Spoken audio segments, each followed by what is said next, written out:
Are you one of those who've been thinking of leaving the country? If you are, stay right there. Hello everyone, welcome to Answer My Questions. This is one more edition of Answer My Questions with me, Dapher.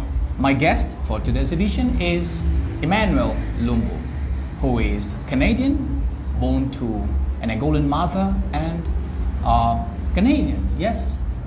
Well, that's right. Yeah, okay. So, Lumbu, come and join me.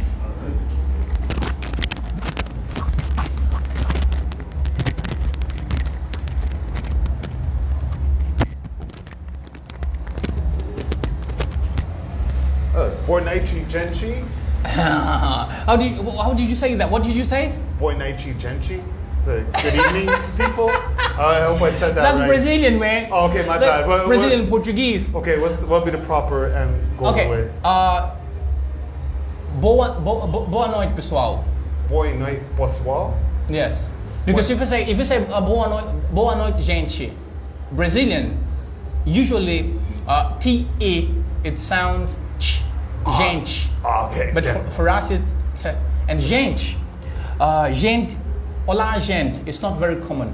No. In our version, Oh, our okay. version is European. More closer to it's like British. It's like British and American English. Correct. And the two varieties. So our variety is European. Yes. So European version and Brazilian variety is like, let's say Brazilian variety is the American English. Correct. And you guys are like the British English. Yes. Yeah. Okay. So I'm coming from Europe. Yes. Yeah. So, Lumbu, how is it? How is everything going? Excellente. I think you can sit down. Yeah. Yes. How is it going? Excellente. Everything's great. How about yourself? Sorry, I'm doing good. I'm feeling great.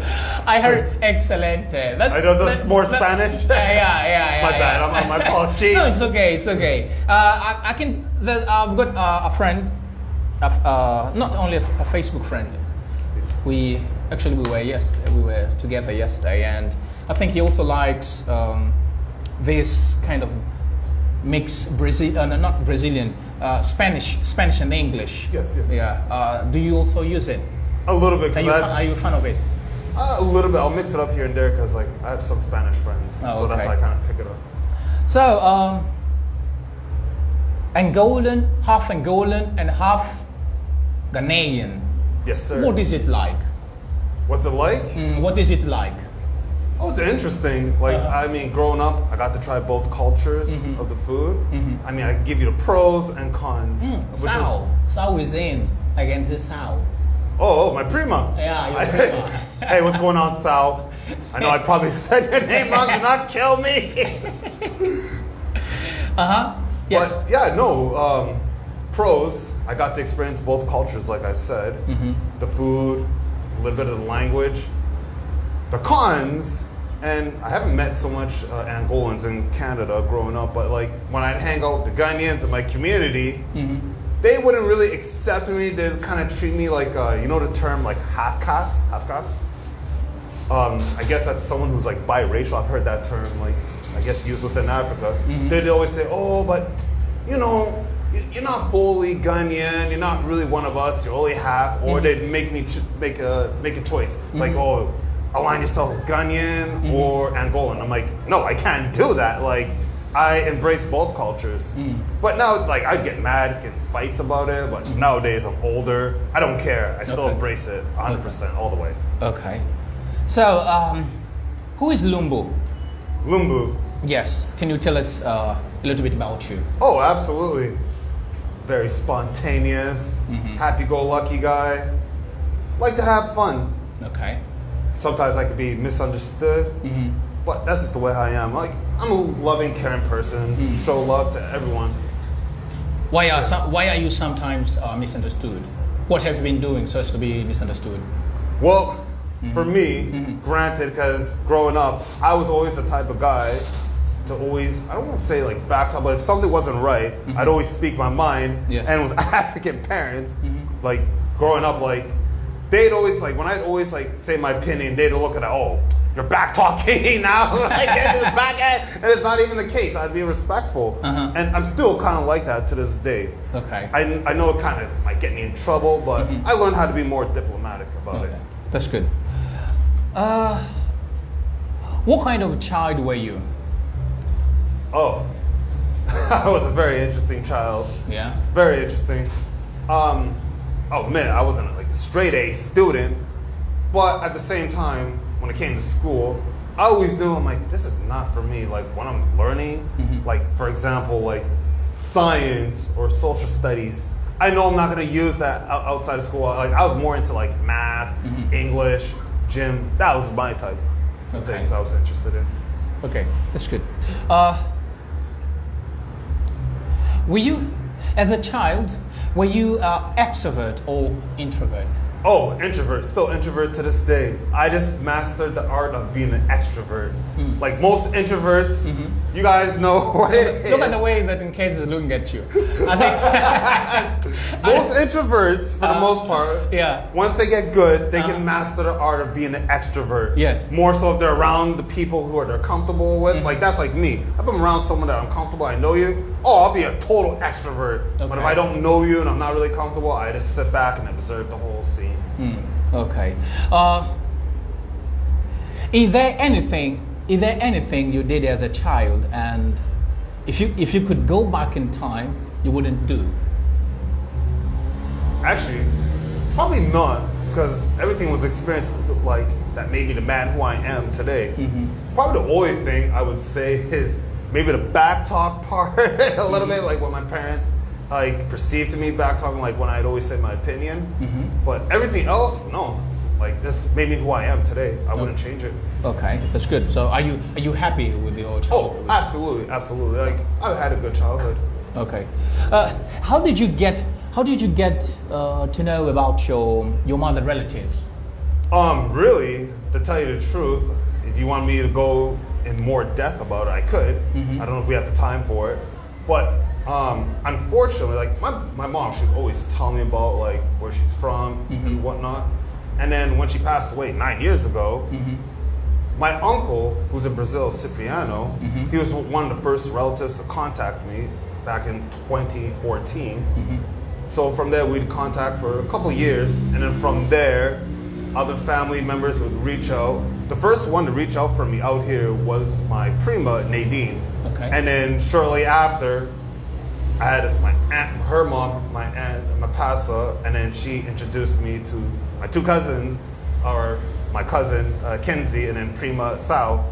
She said, oh, they speak English. And then I messaged them in Portuguese, like, you know, because I wasn't 100% sure. Yes. And then they responded So back. you were not 100% sure if they spoke English? Yeah, I wasn't, they told, like my aunt, Mapasa told me, but I wasn't 100% sure. So I said, okay, let me message in Portuguese. I'll write in Google Translate. So when they respond back, I said, okay, hold up. I don't speak Portuguese like that. I'll only just message like that. English is like preferably I can like correspond with you guys. And then it's just been smooth sailing for like past 5 years now. Okay. Who have you been getting in touch with your relatives the most? Well, Kenzie, and then his younger sister Danny, for the most part, and then a little bit my older brother who's out here. Okay. And how have you been talking to your elder brother? Like, yeah, he doesn't speak English, does he? No, not. So how have you been talking to him? So Google Translate. I do know some. I do know some words in like Portuguese, like a few phrases. So like for example, food. If I'm hungry, I'll be like comida, and then make sign language. Like that's the best thing I could do because I don't want to always rely on my phone. And then he'll kind of know what I'm talking about. He'll speak to me like Portuguese normally, but he'll speak in the slow ways for me to kind of pick up. So that helps. When an Angolan or a Brazilian is in Canada, do Canadians also do the same thing? No, you know what's funny? When you're talking to us, when you're talking to foreigners, someone that doesn't speak English, do you also speak slowly the way your relatives have been doing? Sometimes, no. That's a funny thing about when you're in Canada. Yeah, that's the funny thing actually.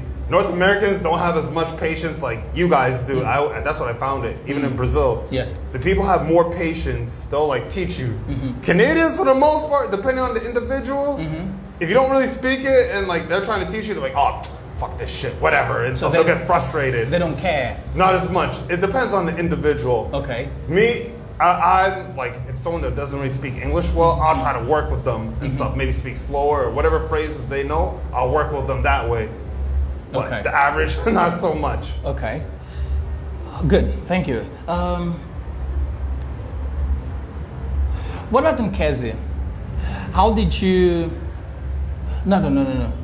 Did you ever think that you had a cousin who spoke English like that? Tell you the truth, no. And I always thank God, like for Google Translate and the internet. Like I always tell his youngest sister, Danny, like say if this did not exist, I always knew I was gonna come to Angola. Yeah. But I know it would have been a struggle, but I would have found a way how to communicate with the people. Okay.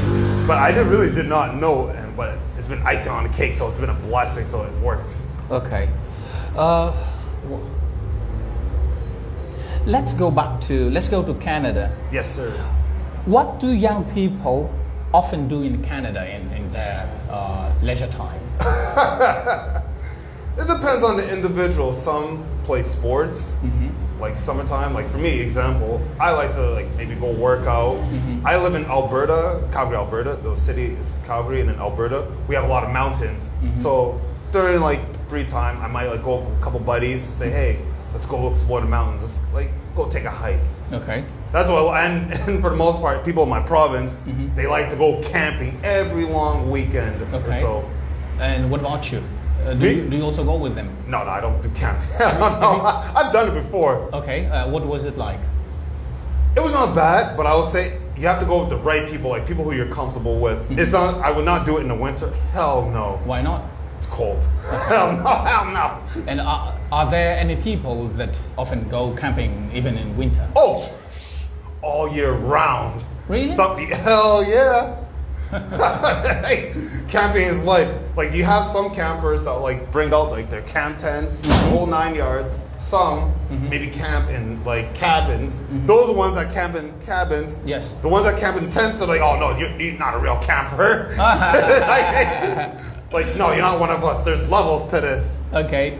So what do they need to do so as to be real campers? Well, camp outside in a tent with nature, with the wilderness. No, not me. Yes. Because I was always afraid of, what if we get attacked by a bear? And all my friends were like, oh no, it's all good. I'm like, nah. I did it one time in the summer, like 12 years ago. It was fun. I don't know if I'll really do it again.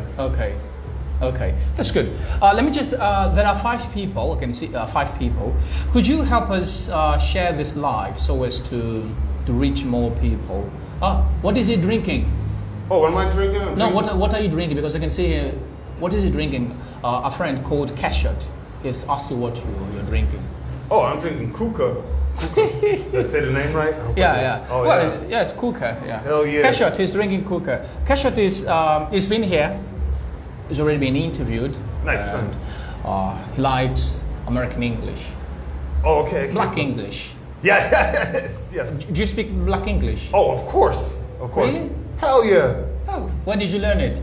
I mean, pretty much like through like TV, like BET, and then like the thing is like the African Canadians, for the most part, or like Africans who grew up in Canada, we emulate the style of Black Americans.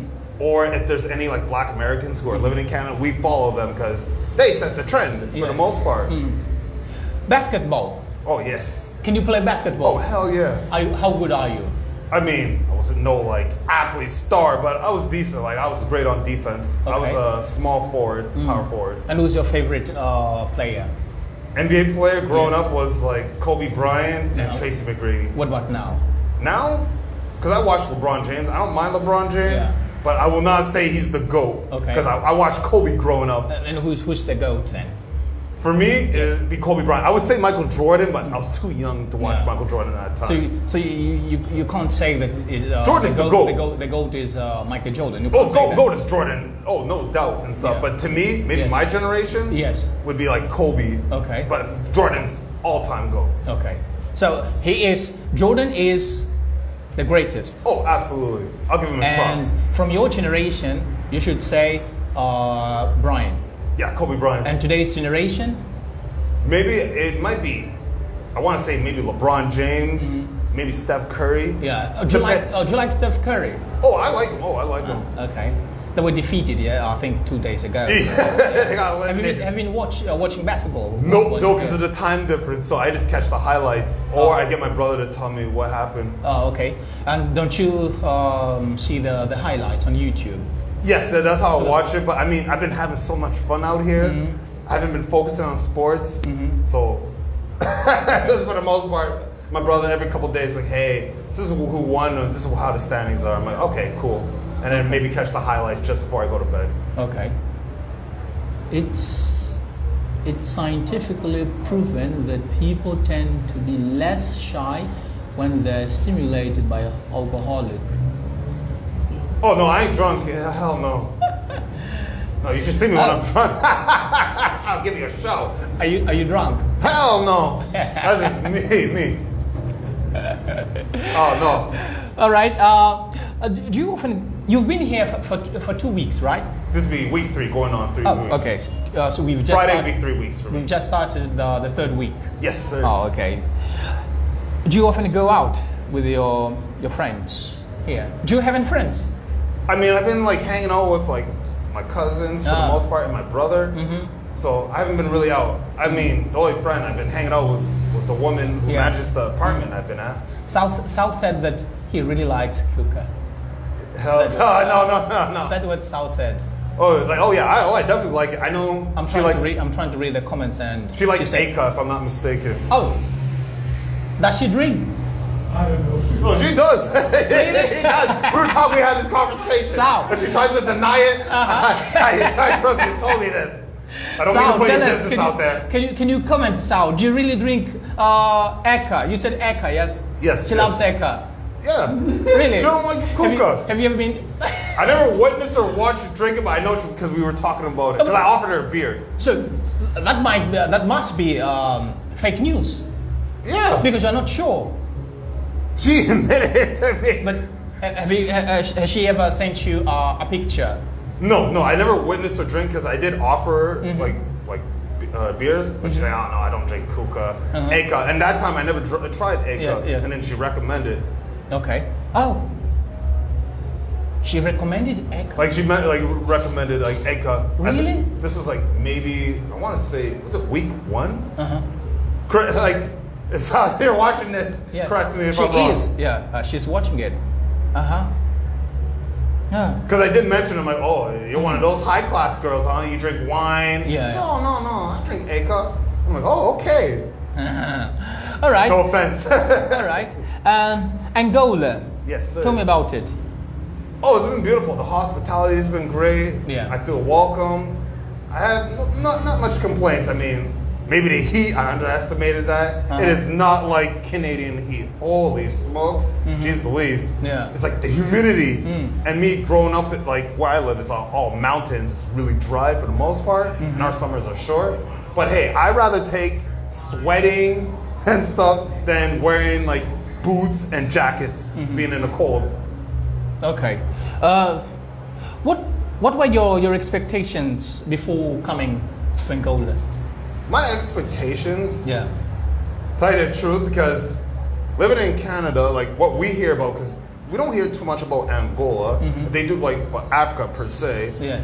War torn, babies with the bellies sticking out. Like that's what we see. But me, I knew better because my parents, like even at a young age, they told us, like for example, we see those commercials like I can't remember the name, like those sponsor commercials, like World Vision. I don't know if they're still around. Yeah. But they'll be on the commercial saying, "Oh, have this child. You can like adopt this child or a sponsor $1 a day." And me as a kid, I remember like 8, 9 seeing that. It touched me, and then I told my mom like, "Hey, let's do that. I want to like help a child." And then my mom had to set me down and told me, "This is not what it is. It's like kind of brainwashing. Africa, yes, it's like that, but not totally like what you think it is." And then as I got older, and then my parents kind of explained to me better, I kind of like said, okay. that's how it is. And then I had friends who visit Africa and then Yeah. told me what to expect. I was expecting, like, you know, when I come here, like, for example, the language barrier, like, I was expecting, oh my God, how am I be able to communicate with anyone? This is before, like, I knew, like, my cousins. I'm like, damn, what am I gonna do and stuff? I'm like, I'm gonna be fucked. But then after that, it's been smooth sailing. I'm sorry, I don't know if I can swear. No, you can. You can do that, man. Oh, okay. I told you before. I think the last time that we. okay. I told you you can swear. Okay. Don't worry about that. Okay, Yeah. sweet. So feel free. All right, perfecto. All right. Be my guest. All right, say no more. Say no more. Say no more. Okay. Let's go. I said that you've been to Angola for 2 weeks, and this is the third week. We've just started the third week. What caught your attention? About Angola? Yes. Or let's say Rwanda. This is the capital city. Well, more so, to tell you the truth, is really for my brother. My older brother, who's been here, like, he'll be 37 now. We were separated at Your birth. brother is? My older brother, who's been here, like, originally he was supposed to come with me to Canada, but we got separated at birth. I'm still trying to figure out that story as we go. Okay. But that's what really pretty much to help him, because I know he wants to come to Canada. And then more so, meeting my family. Like, Yes. because growing up in Canada, I never, like, knew my cousins. I'd, like, go to my friend's house, and I'd, like, it made me feel a certain type of way, and, like, a little bit jealous. And I, like, especially, like, my exes, they get in fights with their family, and I'm like, they're so lucky. I wish I knew my cousins and stuff, or my aunts, uncles. Yes. I don't. I wish I had that. I know they're out there, but I told them one day I'm gonna make it happen to make myself known to them. And I always knew they probably have to know about me. They have to. Okay. How helpful have your cousin been? Oh, he's been great. Even though we haven't been kicking as much, I know he has a busy schedule. Yes. So it's all good. I hope we get more time to kick it. But everyone has been great. Like, if I ever need questions or anyone to talk to, I can always reach out to him or my brother or so, or anyone in my family. They've been great. Okay. Well, I think in your first week, I was wondering how you were going to survive in Rwanda. I was talking to Nkezi. I think there are only 2 or 3 people that speak English. Yes? Yeah. Sal, Nkezi and Sal. And I was wondering how you were going to survive. Okay, well, I got lucky.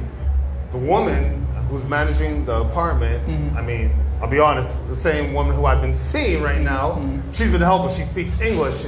Really? It's been a smooth transition. Wait, why isn't Nkezi laughing or smiling? Should I not say that? Well, she's not on here, so it's okay. But no, she's been really helpful for the most part. Okay. Because that's what I was thinking. I was like, damn, if I'm not with Kenzie, what am I really gonna do? Yes. And then I said, okay, at least I got Google Translate. I like said to myself, I gotta get a local number. Yes. Always make sure I have data on my phone for Google Translate, Yes. just in case. And it also helped for me, because I know instinctively, I'm like, I gotta be able to like learn some Portuguese at least before coming here. That's the same thing what I did in Brazil. Like a month, 2 months before arriving, I'd like watch videos, like tutorials, how to like say certain phrases in Portuguese. Because learning Portuguese, I was doing it the wrong way. I was learning Brazilian Portuguese. The way how I was doing it, I was like learning through writing and text, not listening. Okay. So when I went to Brazil, I was thinking, oh yeah, I think I'm like sufficient. I'm thinking I'm at intermediate level. I get there, oh my Lord.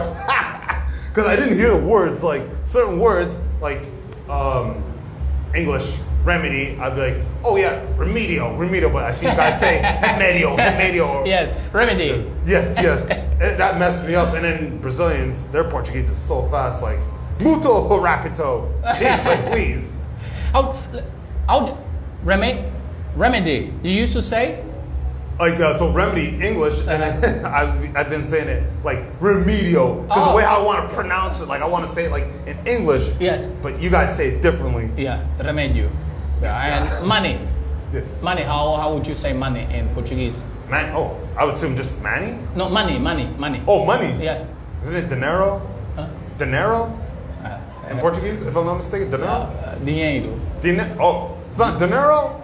I didn't say it wrong. You'll end up saying Rio Janeiro. Oh damn, Rio de Janeiro. Yeah, that's how I say it. But I know they say it differently. Yeah, in Portuguese. Sal, you're here in trouble. I've been saying it wrong. Why didn't you correct me? But it's all love though. Yes. Okay. How is it to travel how easy is it to travel in Canada? How easy? Oh, it's pretty easy, but it's not like the States. For example, like I live in Calgary, so most people, when they think of Canada, the places to go like Vancouver, Toronto, Montreal, these places. Yeah. So for example, like Calgary to Toronto, it's about like a 3-hour flight. It's about 500 to like 600 Canadian, depending on the time and how early you get the tickets. Cheapest sometimes you might get like 200, 300. But if you're living in America, you're paying way cheaper to travel from state to state, like maybe to like 100 to 200, depending on the state you're going to. What about in Luanda? What about Luanda? Yeah. I haven't got a chance to explore Luanda because I'm here for 40 days. Yes. But when I come back next year, I'm hoping to stay Are you here for coming 2 back months. next year? Oh, hell yeah. What for? Oh, I want to visit my brother, but visit my family. Since I've been in touch with them, I like this place. One of my elder brothers lives in Portugal, and he often says that it's much easier for me to go to Angola. I have time, I have money to go to Angola, but you guys, you never come to see me in Europe. Yeah, because I'm assuming it's pricey, and then like visa too. Yes. Yes, that's kind of the same with Canada. How difficult is it? To come to Canada? Yes. From what I've been told, I had a Nigerian guy who's with us in our company, like work oil and gas. And he's explained to me the process. He brought his wife and his kid. Well, his daughter ended up being born in Canada. But he told me all together, when it was all said and done, he probably paid over $10,000 because he told me it's more easy if you have a wife and kids. If you don't, if you're a single man, you gotta jump through hoops and stuff. And then he told me you have to like save like a certain amount in your bank account, US dollars, like maybe 6 months, they have to kind of see that it's there. It's not an easy process. From what I understand, America's more easier to go to. Okay. And it's like easier to make money. We're here or there? I would say in America, there's more options. Canada, yes you can, but depending on the province, and depends what the person, what they're trying to do, what they're trying to accomplish. Okay. Have you been to the US yet? I only been transit the first time when I was going to Jamaica, but I never went through like exploring. Okay. I went to New Jersey. Oh my God, I never seen obese people in my life. What was it like?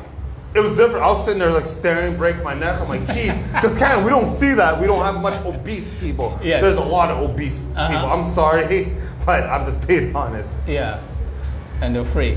Yes, but there was more black people, I will say that. Okay. I think we spoke last week. We were talking about the drivers. Tell me about. Holy moly! Jeez Louise. Luanda's drivers, yeah. They drive like Fast and the Furious drive. Like in North America, we're taught like before crossing the road, look the road twice. Yeah. Nah, out here you gotta look like 5 to 7 times. Even still going, still like looking, making sure. Because people don't have patience. It seems like nope, they'll like want to run you over, or even if they stop. I noticed too, pedestrians will still keep going. Yes. And it's like, dude, are you playing chicken with your life? It's not like that in Canada or even North America. It's more regulated. Yes. Same thing I saw in Jamaica and in Brazil. But here it's just wild. I was like, holy shit, it's a wild, wild west. Like nobody respects the speed limit, not at all. Can you drive? Oh yeah, absolutely. Have you driven yet? Here? Yeah. No, I don't know if I'd want to because I would want to adhere to like the rules how I was taught in North America. Because me, I'm more of a defensive driver. Yes. What about here? I think you can talk to him, Casey, he'll teach you. Oh, I mean, don't get me wrong. I'll try it, but I can't drive standard. Why? Oh, why?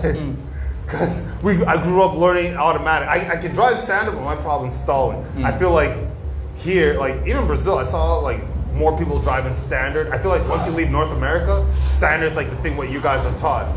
What we're taught is more automatic. Okay, that's true. Is it hot in here? Is it hot here?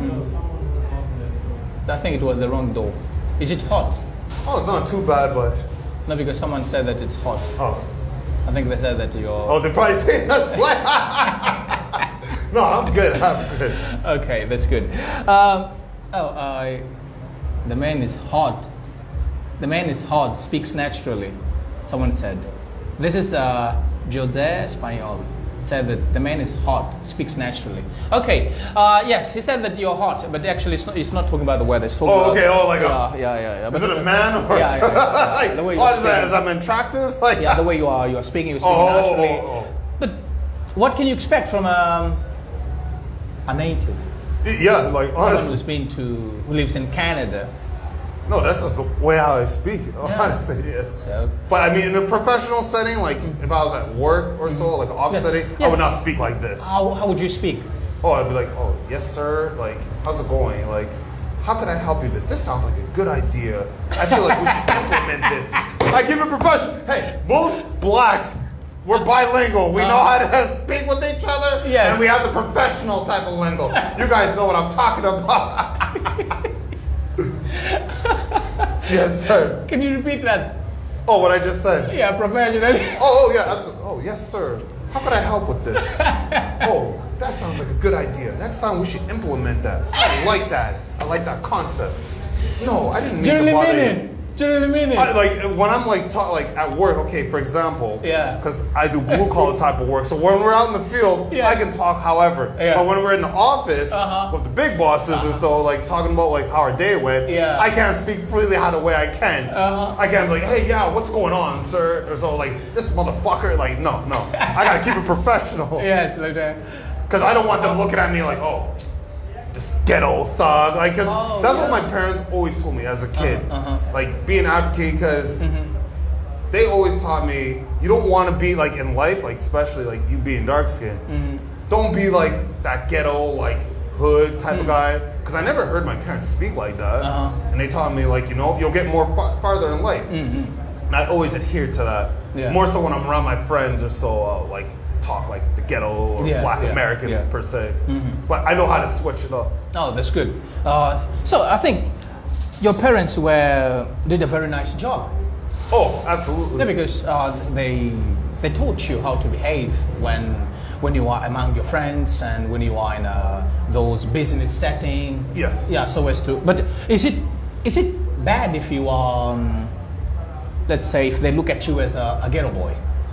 Yes. How bad is it? Well, especially, okay, say if you want to get like a job in the professional field, like say a doctor or a lawyer, so you can't go in there be like, yeah, what's up, my nigga? No, because they're gonna look at you like you already know as like an African or black person, you already have a target on your back. Why do that? Add that stress, like be that stereotypical hood guy.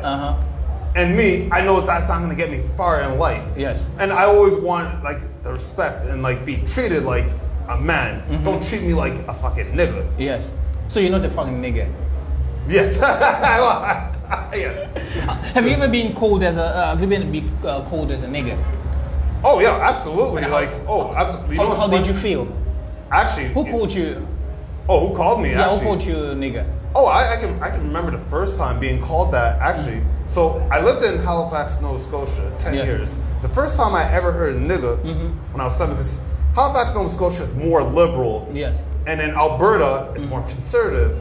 So there's racism, don't get me wrong, but it's more on that side of the world, like the East Coast of Canada, it's more covert.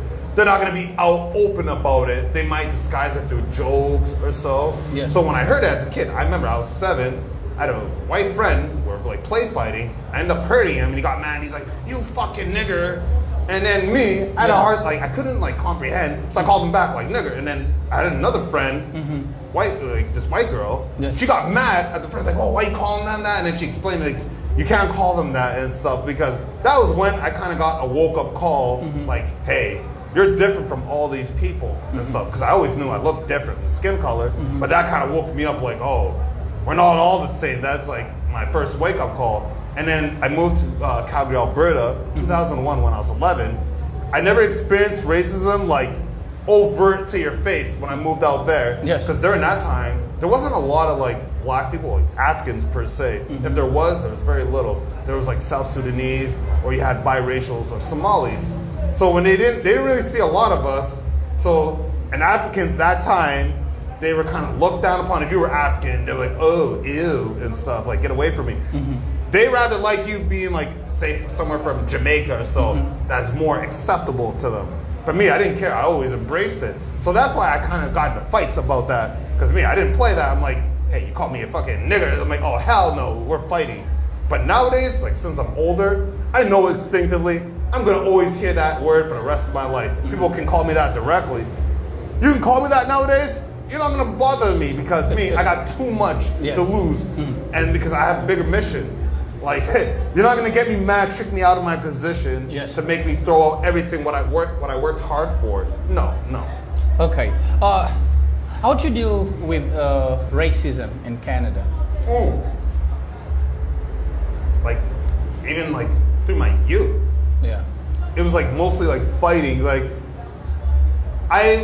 me nowadays, I'd rather just walk away or I'll just make jokes, make fun of you. Yeah. Especially my field of work, like oil and gas. You have like, I won't say they're racist, but a lot of these guys, most part, are either Native Americans or whites, and predominantly in this field. Now it's a little better, you have some Africans, but they can't really handle the cold.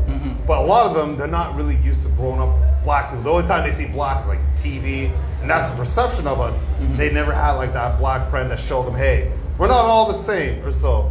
So sometimes they might make jokes like, oh yeah, you like chicken or so, watermelon. And me, I'm like, is that the best you got? Like, what the hell? Like, I'm not a black American or so, I'm African at the end of the day. Or to make like black American jokes and I'll sit there and laugh like, that doesn't affect me. I'm African at the end of the day, but okay, sure. Okay, how different are you from black American?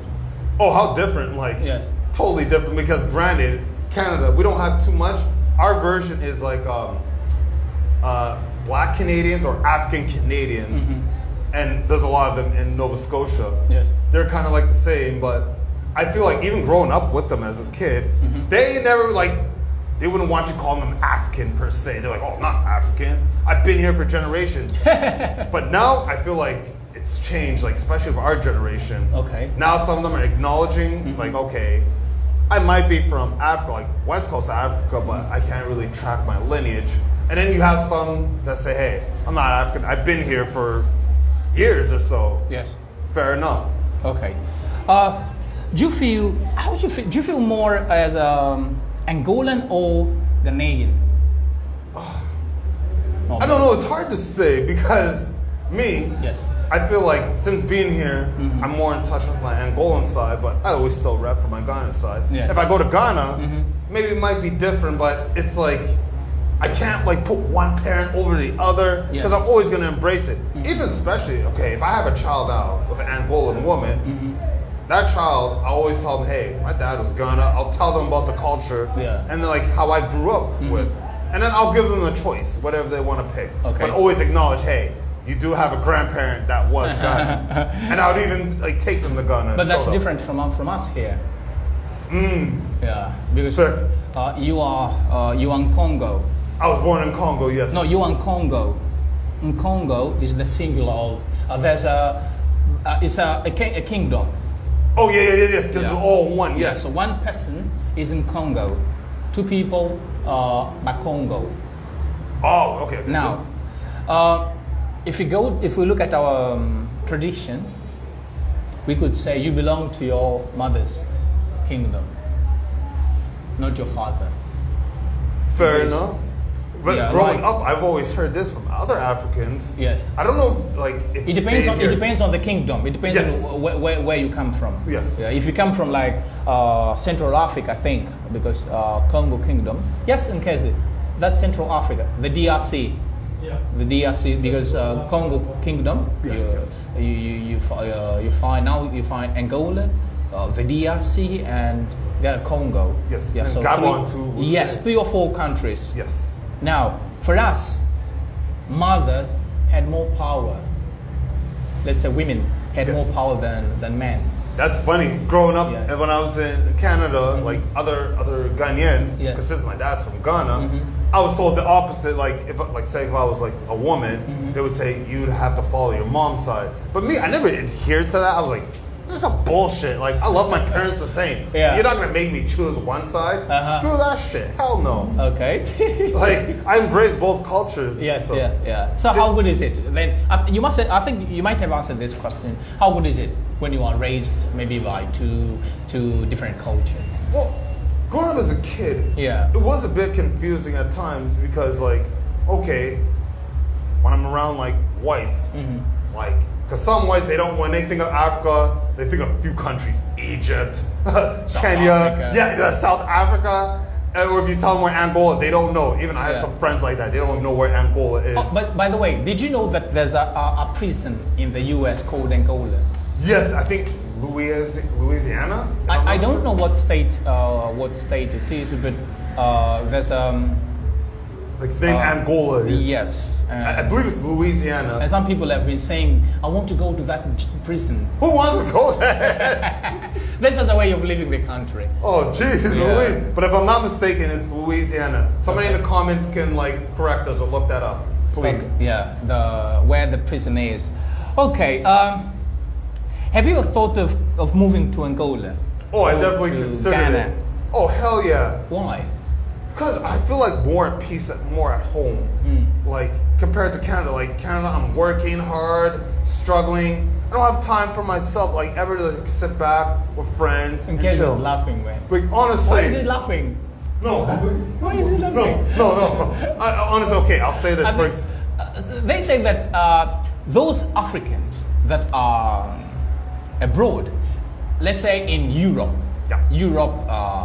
North America, Anywhere in the West? yes, they feel more African than us.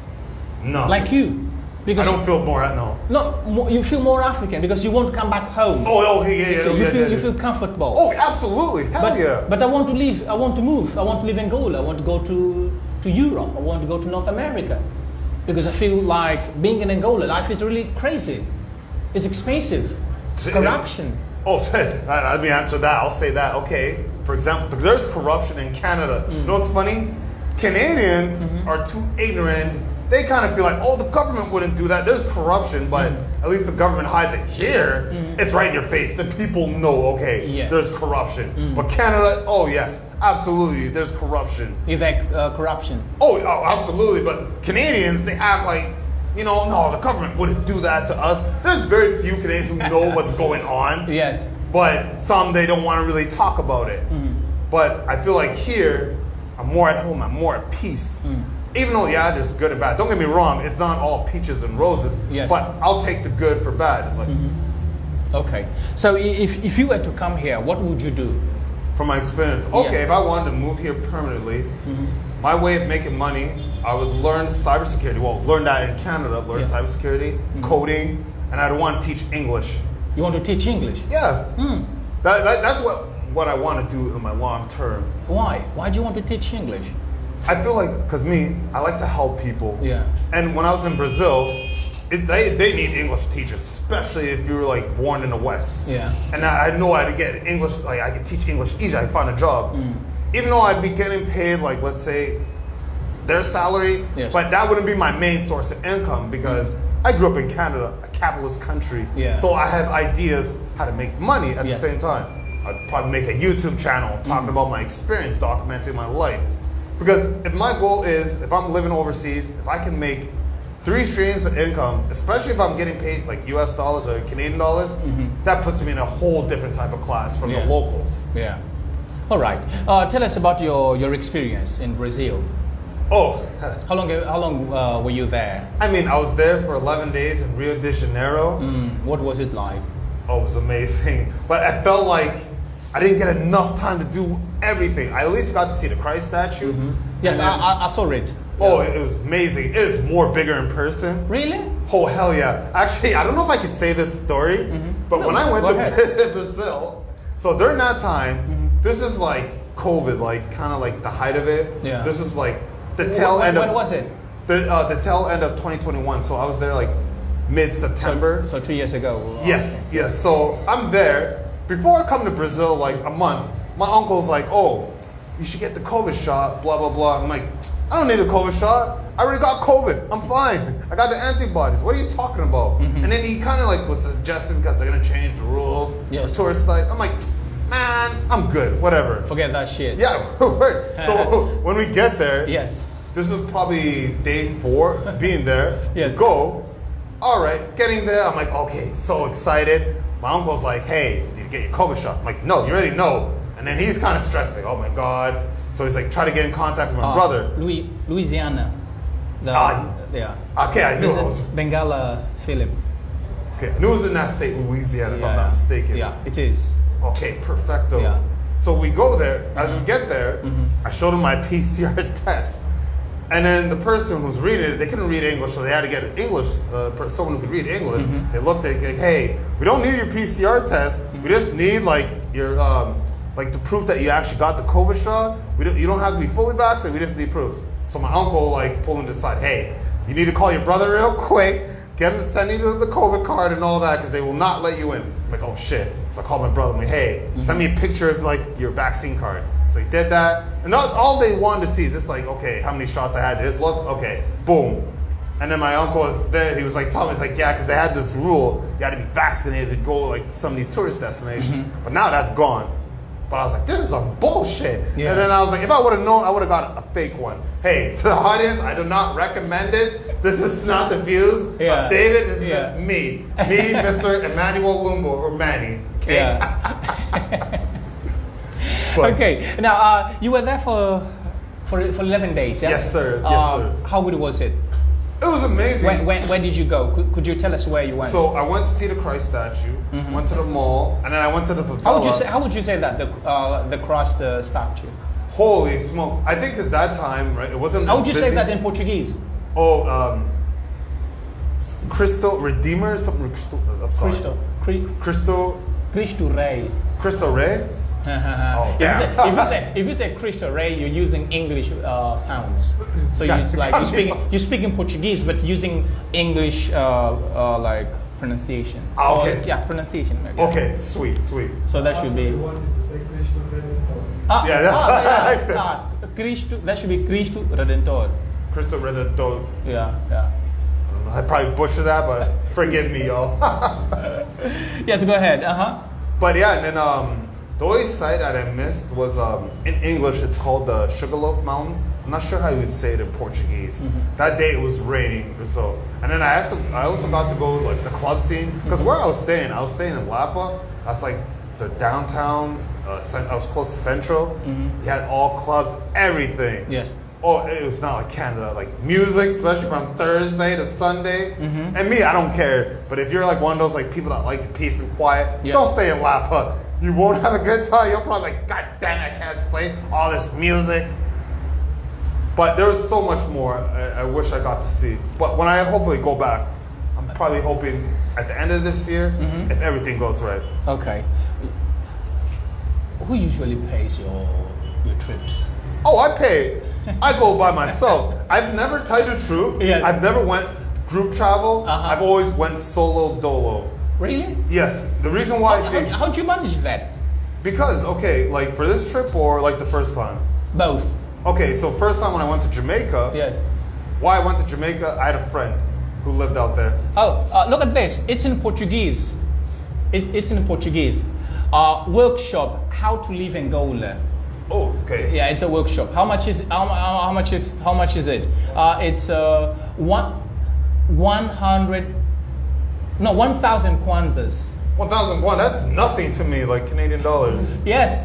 That's peanuts. Here it says, actually it is. It's peanuts. It says that workshop on how to live in Angola. Learn how to live in Angola with 1,000 kwanzas. Oh, goddamn, I can do that. Me on average, like, I'm probably like, because me, I'm on like a budget and stuff, right? Yes, So on average, I'm probably spending like $500 Canadian. If I do the conversion, that's, because 300 is about like 100,000 kwanza. Actually, I can do it real quick. I got the conversion rate, but it's very small. And like inflation does not affect me, but I know the locals, it's a different story. So 500, sorry y'all. So that's about 100 so 500 Canadian gives me about 186,000 kwanza. That's on average. And granted, I have my brother and other people who stay in like my apartment. What can you do with that money? Oh, like like groceries, I can party, but me, I've been very limited. It's a thousand kwanza. It's nothing. Oh, 1,000 kwanza? Yes. Maybe if I went to go like a small restaurant, I can get food or so. But if I want to go high class, maybe double or triple I'm spending. Oof. And granted, because usually I think of like 2 people like I'm going out with. Because I never really go out myself to like go get food. Because usually if I'm going to eat, whoever's there with me, they got to eat. Because I've never been the type to sit there and eat food in front of people. Yeah. I can't do that, no. Especially the where I am and stuff. Because I know it's not like North America. And I don't want to like have people resent me sitting there, I'm eating a burger. And like knowing I could like hook them up with something. I don't want that person looking at me strange like, so where do you usually eat then? Oh, where do I eat for the most part? So what I've been doing, I usually like maybe do some groceries and then get one of my primas to come over and then cook for me. Or if not, I'd probably like maybe go with them or they might bring some food over and then just cook some food. Or if like the woman I've been seeing, she knows all the cheap spots, help me save money, or she'll cook for me every day. That's how I knew she was feeling me, because my brother, I don't mean to go off topic, but my brother, feel free, man. My brother is like telling me, he's like, hey, she likes you and stuff. And then I'm thinking, man, he's just busting my balls, right? He's they're fucking with me. Until we went out, this was like the first Sunday, we went out for food, right? We went out for lunch. I had money, that's the one thing. My Canadian bank card, because I have a Visa debit, it doesn't work everywhere. More so like the chain places, the more tourist spots. Because I tried to pay for like our food, it didn't go through. It didn't recognize it, so I was like, oh fuck. So she paid for it, and then I felt so ashamed, embarrassed. I told her, hey, because in North America, us guys, we don't really do that. Like, we don't really have the woman paying or so. Are you sexist? I'm not sexist. I'm more, I believe it, I adhere to gender roles. Are you a gentleman? Yes. My ex-girlfriends will not say that about me. You're neither sexist nor gentleman. I mean, I can be a gentleman. I mean, I can be a gentleman. I still hold doors for men and women. But women I deal with, I don't know if they would say that I'm a gentleman. They might say he has his moments, but he's not a gentleman. It's like, sorry, but all the players, all the guys, ask your ex, all your exes or any girl you dealt with, ask her if she said if she'll tell you you're a gentleman. I guarantee you she will not say that. She will not call you a gentleman. Any girl that you screwed, she will not say you're a gentleman. Just saying. Okay. Oh yes. You didn't finish talking about your experience in Brazil. Sorry. No, it's okay, man. Yes. No, I said you didn't finish talking about your experience. I'll get back. No, it was amazing. Like, I felt like there was so much I left out. Like, for 11 days. Remember, there's no. This is a free conversation. Oh, okay. See, so you can talk whatever thing you want. Oh, okay. Proper, sweet. That's why I said that you can swear. Okay, this is my first time doing a podcast. No one is going to say that. Tell him to stop doing that. Okay. This is Facebook. Okay, sweet, perfect. Yeah, go ahead. Yeah, no, 11 days wasn't sufficient enough. Yeah. I felt like if I spent a month, like 40 days, like how I am here, I can give an accurate assessment, but there was so much I could have done. And when I went, September, it was their winter season, even though it wasn't winter for me. On average, it was like plus 25. The hottest it got was like plus 30. I feel like here is more hotter than Brazil. Okay. I don't know, maybe summer might be similar, because it's like the humidity. And like Brazil's similar because you got the Atlantic Ocean right there. So I'm hoping December, because that's their summertime, I'm gonna experience it and then probably give a better assessment. Okay. But I never traveled with a group. I like traveling by myself. Yes. The reason why, the first time when I traveled, left the country, that was the first time I ever got my passport, because I always knew instinctively I wanted to travel, but it was not so much the financial part, but okay, I had 3 girlfriends in my lifetime. I always said, hey, I got family in Brazil and I got family in Africa. Let's go together. One, either they were too scared to get on the airplane, or to them traveling was like going to like one province to the other, so one city to the other. And I couldn't. I was like, fuck this shit. So when I became single, because I haven't had a girlfriend for like 5 years, I said, you know what? After Jamaica, I said Jamaica wasn't bad, but I had a girlfriend, and then when we broke up, I said, you know what? I gotta travel. Fuck this. What am I waiting for? Because I always knew I don't want to be like in my 40s traveling, because who knows?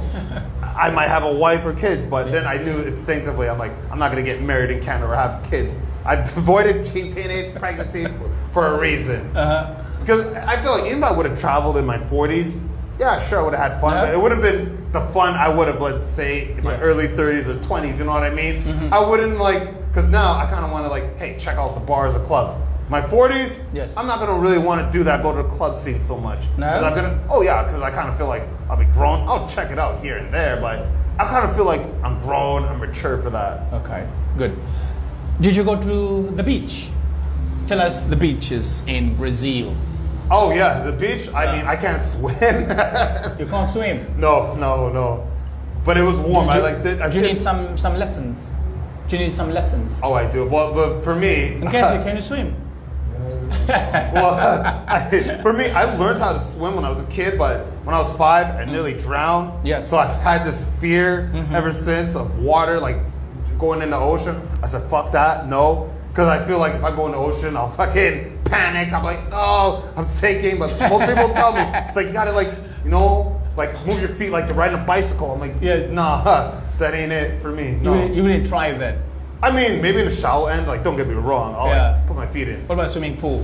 I've been going to the swimming pool? But out here? No, wherever you are. Not as much. I used to when I was a youth. What about where you are? Have you been in their swimming pool? No, not yet. I haven't got a chance to do it. But you're close to the sea. I know I am, but you know what it is, David? There must be, there must be. There is definitely. But I'll say this: if any of my family is watching this, please do not get mad. One of them is there. Well, while I'm here, you guys have to take me out to do tourist stuff. I think I've met enough of the family. Please let me do some tourist shit. I got maybe about 3 weeks, 2 weeks, give or take. Yeah. Let me just do some tourist stuff. Por favor. Obrigado. Wait. Where do you want to go? Actually, I don't like when my... Nkezi, where do you want to go? Carry around.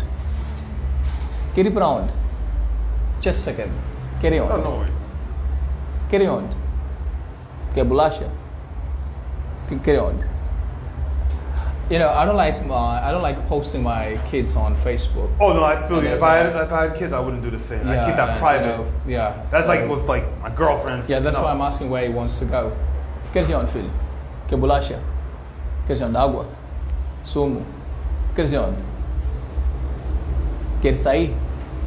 Então vai sentar. Yeah? Para não aparecer.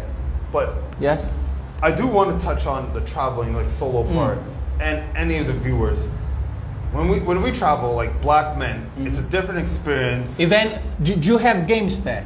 Games? I think he wants to play. Oh, I don't have any games, but what is it? Is it Apple? Oh yeah, iPhone, yeah.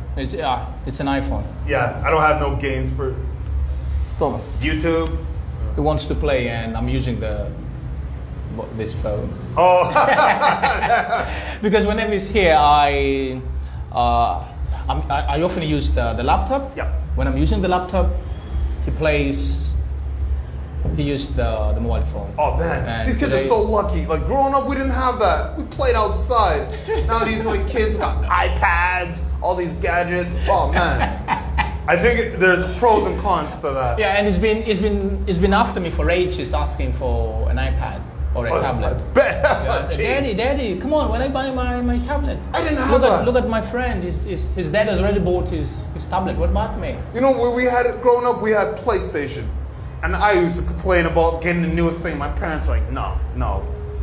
Oh, this is Jay. No. Morata. Yes, John Morata. Oh, John Morant. Oh, yeah. I think it was on Instagram Live with the guy. They were defeated, yes. Oh, yeah. Lakers washed them. I didn't take Memphis seriously. No. Did you see there was one of the players that was saying... Oh, the light-skinned guy. Yeah, he was saying... He's Canadian, actually. He was saying that this guy is old and I don't care about him. Oh, yeah. What happened there? He was washed. And they don't want to re-sign him. Yeah. So he's gone. Just a second. Oh, no worries, no worries. Let me just He likes watching Power Ranger. Power Ranger. Oh, Yeah, he used to watch as a kid. He loves Power Ranger. This is the original one. Any. He just watches any. And the thing is, he can't speak. He can't read yet, but he's good at YouTube. Yeah. He watches the videos. We didn't have this. And I didn't teach him. Yeah, we didn't have this. I swear, these kids are so lucky. I don't know how he does it. He only asks him, Daddy, come and write Power Ranger. I come and write that, and then he starts searching that. Just a second. Yes, tell us about your experience in Bob Marley's land. Oh, Jamaica. Yeah. Weed, and tell us about weed. How long were you there? Okay. The weed, this is my opinion. No, first tell us about Jamaica. Oh, yeah, okay, yeah. Okay, your experience there. Okay, yeah, Jamaica, it was okay. Don't get me wrong. Uh-huh. I didn't mind the experience. Now he's happy. Oh, yeah. He's a happy camper. Look at the way he's sitting. Yeah, he's getting comfortable. He's happy. That's all he wanted. Yeah, like a big boss. He was like, actually, that's the way I usually sit, man. Yeah, so like father, like son. Yes, sir. I love it. I love it. Yes, go ahead, please. But Jamaica, it was good, and it was kind of, well, I won't say bad, but it was an experience. Like, for example, I had a friend who lived there, and he kind of convinced me, because I was going to get like a hotel stay. He's like, oh no, stay with me, you'll save less money. I'm like, okay, because he used to live in Canada, and he got deported. So I said, okay, at least I'll get the local experience. I did not realize this guy lives in the ghetto. Yeah. Okay, fair enough. We stayed. He didn't have hot water. That made me realize, okay, having hot water is a luxury. And mind you, this is my first time leaving North America. Yes. Kind of getting an awakening of being in a third world country. Okay, and then the other thing what I didn't really like, when we would go out together, because I was on a budget. My budget was to spend $1,000 for 1 week. Yeah. I ended up spending $2,000. My goodness. Because what he would do, so when we would go out, and he'd say if I was hungry, I'd be like, hey, I'm hungry, I want to go out, get some. He'd go, okay, yeah, sure. He'd bring him, his cousin, and his friend the first couple of days. And then me, I had to cover everyone. And I don't want to be like that guy, like, yo, what the fuck? But after that, I had to pull him aside, like, yo, you can't do this. I can't cover everyone. Like, what the hell? You trying to make me go broke? But then another thing too, I got sick out there, and when I went, I got sick on New Year's Eve. I drank the tap water by mistake. Can you help him with the sound? Yes, go ahead, please. Oh yeah. No, I drank the tap water by mistake.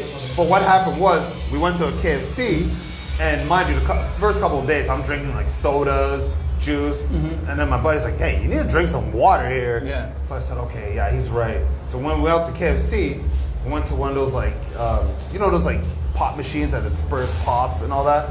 One had water. I did not realize the water was connected to their tap water system. Drank water, everything's fine and dandy. A few hours later, I'm like, why do I feel so sick? Yes. What the hell's going on? Like, I feel like I want to puke. I'm like, oh, hell no. So I'm like telling my buddy, I'm like explaining the symptoms. And then after that, I said, like, was it the food? And then he put two and together and said, oh, it's the water. Okay. So I was sick for New Year's Eve and New Year's Day. I was sick for a couple of days. I was down and out. I was running to the washroom every few hours, drinking water, puking. Oh, it sucked. Because I wasn't used to the tap water out there. Then when I traveled the next time, I said, okay, if I'm gonna consume water, it's gonna be bottled water. But I brush my teeth with tap water. I'm fine with that. It doesn't affect me. How different is Jamaica from Angola? I feel like it's very different. It reminds me of when I was in Jamaica, I felt like I was like in West Africa. Because like some of the Jamaicans, like the locals looking at them, some could pass for like Nigerian or like Ghanaian for the most part. But when you talk to them, you'll know right away, okay, they're like yardies, what they call them. So, and then even for example too, you know how West African countries, like for example Liberia, Ghana, Nigeria, they have pidgin English, or I guess broken English. It's their patois. So like my dad, I hear him speak a little bit. So when I hear Jamaicans speak, I understood some words, but I couldn't speak it like fluently.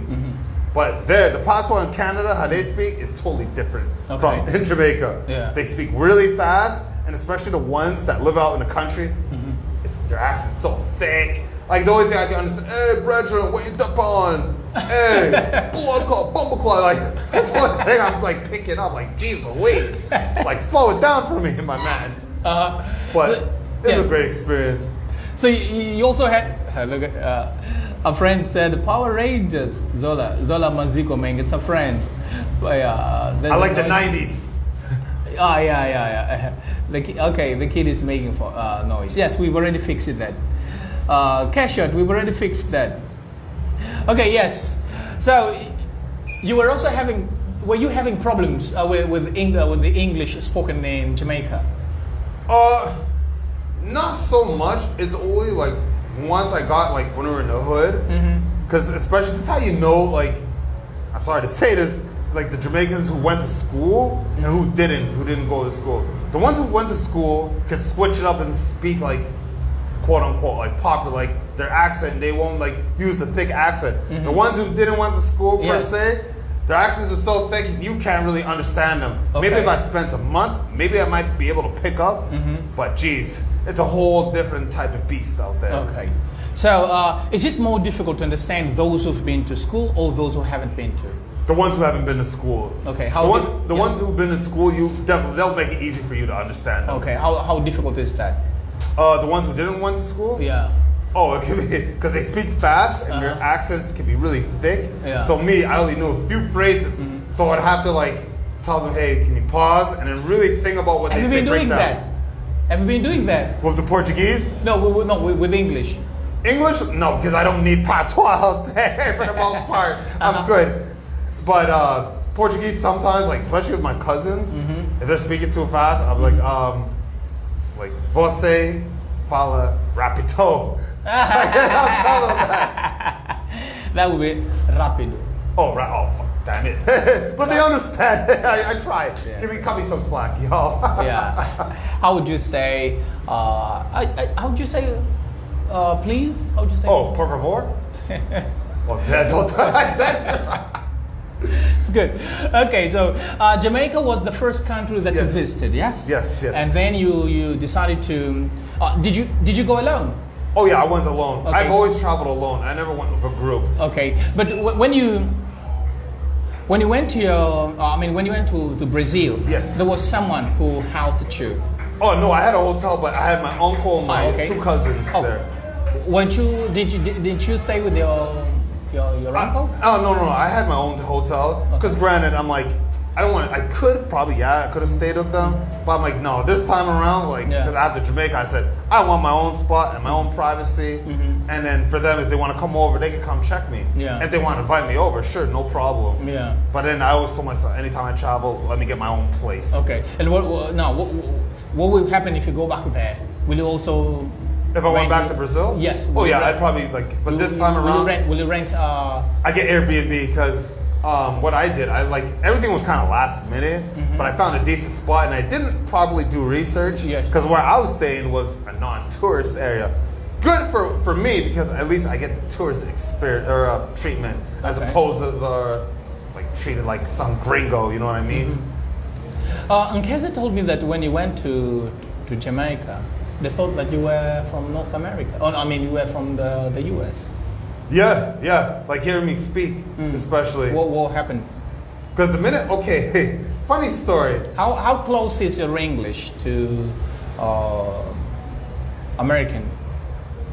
I'll say it's pretty close, but the only difference is Americans, they have like different like slangs, and it's regional for the most part. Like if you go to the South of America, they talk much more different from up north, like New York per se. I say mine's more closer to like New York, because that's what I kind of gravitated to through the music especially. And even to this day too. Okay, do you like rap? Oh, absolutely. Who's your favorite rapper? Oh, fuck. I can give you a list if that's okay. Like maybe my top 5, no particular order. Tupac, Notorious B.I.G. I like Big Pun. I like Wu-Tang Clan. In case he's happy. Yes, and then N.W.A. I know I'm missing others. Yeah. Would you consider Eminem as a god? A goat? No, as a god. A god? Oh, no, rap god? Okay, let's say Yes, as the rap god. Oh, yeah, I know he likes to call himself the rap god. Let's then say a goat. Yes, but he won't be like my goat per se. Like I give him respect. Like he's skilled and talented, but a lot of his music did not like cater to me. It catered more to, even to this day, to like more white kids. Like his older stuff, talking about killing his mom, fuck you, mom. Us Africans, I'm sorry, Mom. We can't go up to our mom like, fuck you, mom. I'm not taking out the garbage. Yeah. No, you're getting your ass beat. That did not like jive with me. I couldn't. I'm sorry. Yeah. Some of his other songs, yes. And you didn't really hear Eminem played in a club, unless he was like a featured artist, like with Dr. Dre or 50 Cent per se. But some Eminem I do like, but not all of it. But why do most African, or let's say black people, do not look at Eminem as the goat? I feel like depending on the individual, he doesn't really make music for us per se. Okay. It's more so like white kids, because when he came out around that time, before Eminem, he had like Vanilla Ice. Yeah. The one big white rapper I can think of, but he's like a one-hit wonder. But when you had Eminem, white kids can relate and stuff like, oh, we got someone like us now and stuff who we can like gravitate to. Because like before that, Tupac, Biggie, and then you had Eminem in the 2000s. Nowadays, it's a bit changed, but like most of my white friends, they look at Eminem as the god. Like that's their go-to. Yeah. What about your rapper? Me? No, your rapper. My rapper. Try to guess who I am talking about. Any guess? Yeah. Drake. Drake? You like Drake?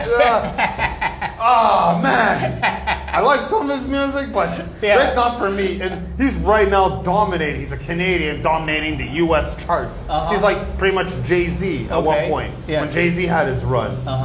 But most Drake, I don't know.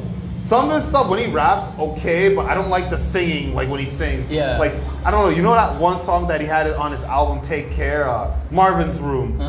Like, that is the ultimate player-hater song. Yes. That whole song talking about, oh, fuck that nigga who you with. You can do better? Like, fuck that. How the hell are you gonna, like, call your ex and say, yeah, fuck that nigga, you can do better? Like, nah, no man does that. That's like some player-hater shit. Yeah. All right. Oh, we've been here for an hour. Oh, really? That long? Shit, I've been having a good time. Yeah. I feel like we've just been at the bar chopping it up. Okay, let's talk about girls. Yes, sir. Always. You've been to three different countries. Yes, sir. Yes, sir. Jamaica. Yeah. Brazil. Yes. And now Angola. Yes. Tell me the most beautiful girls. The most beautiful. Yeah. Oh. Did you flirt when you were in Jamaica? I did a bit. Yeah. But I mean, I didn't get so much play. I mean, a few times. And in Brazil, very little because of the language barrier. Yeah. But I had more success here in Angola. Especially, I don't know if you guys are familiar with Tinder. I mean, I haven't really used it much. It was like blowing up for me. But me, preferably, I like to meet people online. Tinder, even in the past in Canada, I met girls. They did not look like their pictures. Oh my God, it's like I got catfished. Okay. But I mean, since meeting this girl now, I don't even need it, so I'm good. But I mean, kind of a free agent. Wink, wink. Kezi, are you following what he's saying? So am I talking too much like Lego? Should I break it down properly? No way. Go ahead, man. Because people are here to listen to you, not me. Oh, okay. They are used to my fake English. Oh no! You're not fake English.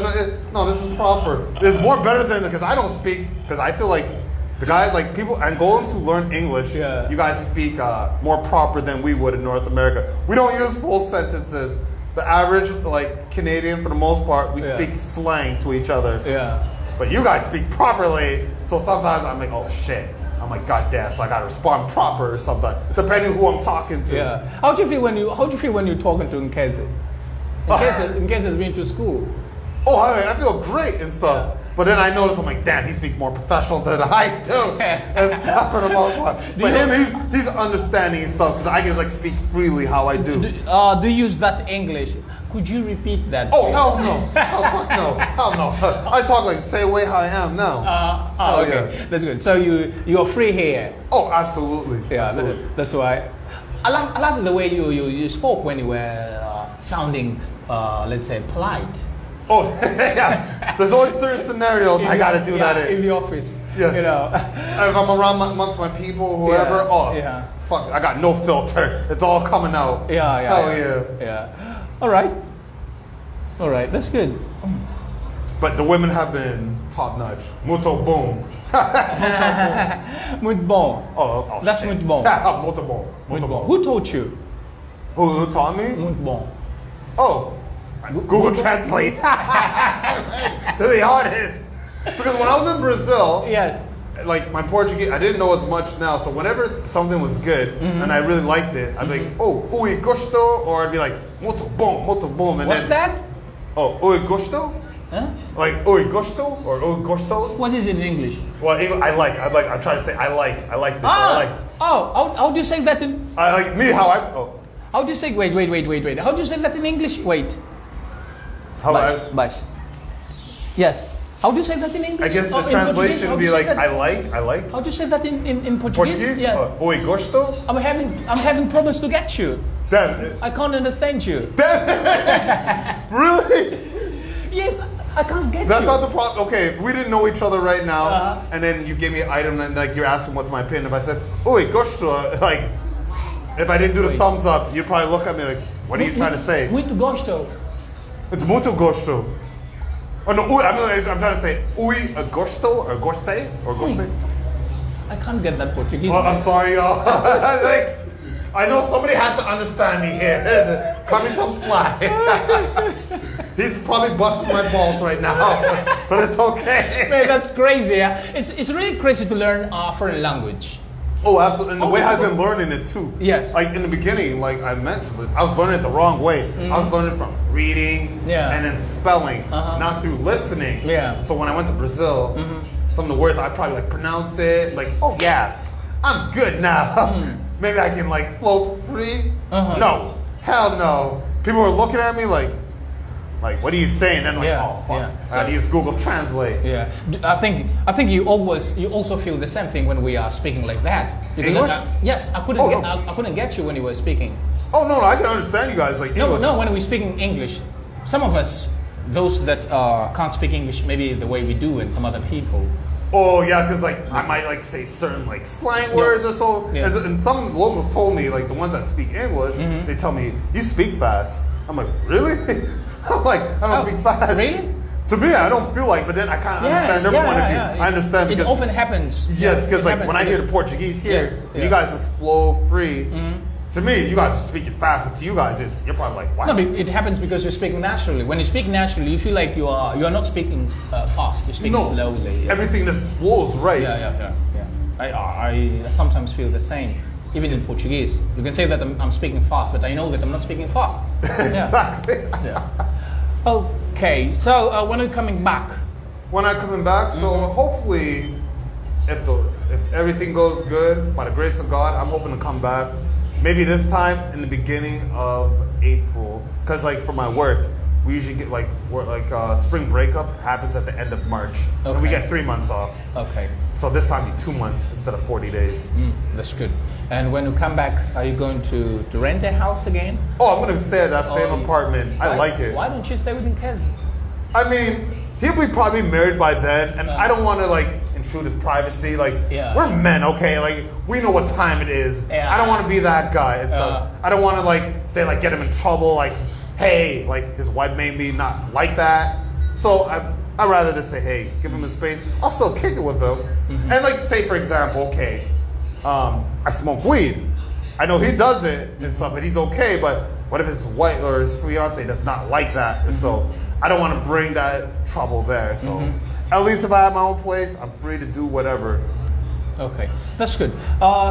Let me try. Are there any questions? Let me just try to ask my friends who are on the other side if there are any questions. Yeah, because my questions might have finished. And I'd like to get some questions from them. Okay, perfect. Kenzie, would you like to ask a question? You been talking. How often do you talk to him? Oh, like in Canada or here? When you, in Canada? Well, Canada, we were like Almost every day. Yeah, almost every day. Since I came here. Yeah. What happened? Well, he's That's busy. okay. You used to talk a lot. Yeah, no, still Almost, love you said that. almost every day when you were in Canada. Yes. But now that you're here, you're just Well, speaking once in a while. Well, granted, like. Why is like, it happening? Well, I know, like, he's busy. Is it because you're here? Well, no, not so much, because I know he's busy, and he's a busy man and Yeah. stuff, right? And for the most part, like I mentioned before, he's got a fiance. Yeah. So, but I know he's been good. Like, say, like, if I ever need someone to talk to, I know he'll always reach out. Like, he'll always have his line open for Yeah. me. Okay. What do I want to ask you? I think I wanted to ask you about work. Yes, work. Yes, sir. Do you work? Yes. What you do? I work pipeline, oil and gas industry, but I do pipeline. That's my job. Offshore? Or No, onshore? onshore. Have you ever been offshore? No, but I I mean, definitely. yeah, offshore, yeah. Yeah, because like granted, the province I'm in, it's all mountains, so no lakes or oceans. Okay. All right. Now, are you jobless now? No. I'm laid off right now and stuff like because like the way how oil and gas works, we can't work during the spring. Yes. And stuff. They prefer to work like either the cold season or once like everything thaws out and stuff. Especially in my industry. So we usually get 3 months off, and it's really contingent on the stock market for oil. Yes. Like oil's doing good. Oh hell yeah! There's lots of work for me. Yeah. But when it's down, things slow and there's not as much work. Okay. But I like this. I like it's perfect for me. I Yes. get to travel because Yeah. before that, I was gonna become a mechanic. Then when I went to Brazil, Yes. I said, this is not for me. And like, I feel like every time when you travel, for me, everyone's experience is different. Yeah, It for brings sure. clarity to my life because I sit and think about a lot of things and say, damn, I want to come back here. What could I do to like make money or to extend my trip? So I usually think about those things. Even when I went back, like when I was in Brazil, came back to Canada, it brought up to my mind, like, I want to teach English. That's gonna be like the long-term Canada? goal. Well, like when I'm overseas, like to relocate. Yeah. Because what's really holding me back is my dad, because I have no wife, no kids. Yeah. But I just have my dad. And that's good. Well, he's older now, and Yeah. I want to spend as much time. But granted, Yeah. I want to be able to bring my older brother to Canada. Once I bring him, okay, that's okay. Let me do my own thing. Let me start my own family. Because really, I'm trying to follow my dad's footsteps. Okay. He was an expat when he met my mom in Congo. He lived in Congo for 12 years. Okay. If my dad can do it, why can't I do it? Yeah. Maybe not Congo per se, but whatever country. And then start my own life, start my own journey there. Because out of all my brothers, it's a crazy story, but I'm the only one of my siblings, 4 brothers, that has an Angolan, Congolese last name. Yeah. My brothers all have Ghanaian last names. Okay. Oh, what about you? Because my name, like Lumbu, right? Yeah. Angolan, Congo. My brother Sam, Dako, and then my other brother, Daniel, the youngest one, Sapan. And then my older brother that's out here, Regan, he was originally named Dako, but now he has like a Portuguese name. Okay. But I still acknowledge him as Regan. Okay. How are you going to solve your documents? My documents, Yeah. if I wanted to live overseas? Yes. Well, first thing first. Will you keep living as Angolan, or I mean Canadian or Angolan? Oh, I would never relinquish my Canadian passport. That is strong. Yeah. I won't give that up. I'll still maintain that. But I've considered getting like an Angolan passport. Yes. Because holy smokes, coming here. So I got here like 5:30 in the morning. Jeez, I did not see Kinsey until like, what was it, like maybe 7:20, maybe 7:30 at that time. Because it wasn't even that busy. There was a bit of a lineup, but like immigration, Yes. sitting there taking their time. And me, my ass, my Yes. first world ass, be like fucking sitting there sweating like, what the fuck? And people were sitting there looking at me strange, like some bullshit. Because in Brazil, I didn't Yes. have no issue. Yeah. Oh, just flow in. Like, oh, what are you doing here? Because it's like, as long as you have a Canadian passport, you don't need a visa. But that's about to change in October. They just ask you, oh, what's your purpose? Blah, blah, blah. I'm here to see family. Okay, boom, enjoy your stay. Boom. Less than 2 minutes. Okay. Hours some change before I got through. If I had an Angolan passport, no troubles. I would have just got in easily. And then even when I got there to the airport, because I was like corresponding with Kinsey on like WhatsApp. Like he told me he'll be there at that time, and I said, hey, I messaged him last night. I said I am not going outside until like you tell me, okay, you're out there, it's good to go. Because the vultures were out. I had a guy sitting there trying to take my luggage, like tell me taxi. I like got mad. I'm like, yo, fuck off, right? Like, mind you, it took me 2 days before I arrived, and like I didn't have no sleep, like maybe like 2 hours. So my patience is very little. And the guy's sitting there trying to take my, I'm like, no, fuck you. Like you're not taking my shit. Like fuck off. Like I like had to really like bark on him, take my shit. And then once I got the message from Kinsey, he was out. I'm like, okay. Boom, saw him, and they still kept coming, hey, taxi, taxi. I'm like, no, we're good now. Okay, good. How have you been dealing with taxi? Oh, No, first, how often do you go out? every few days, like pretty often, And- depending what I'm going out But for. do you usually walk or get a taxi? Most times like taxi. Okay.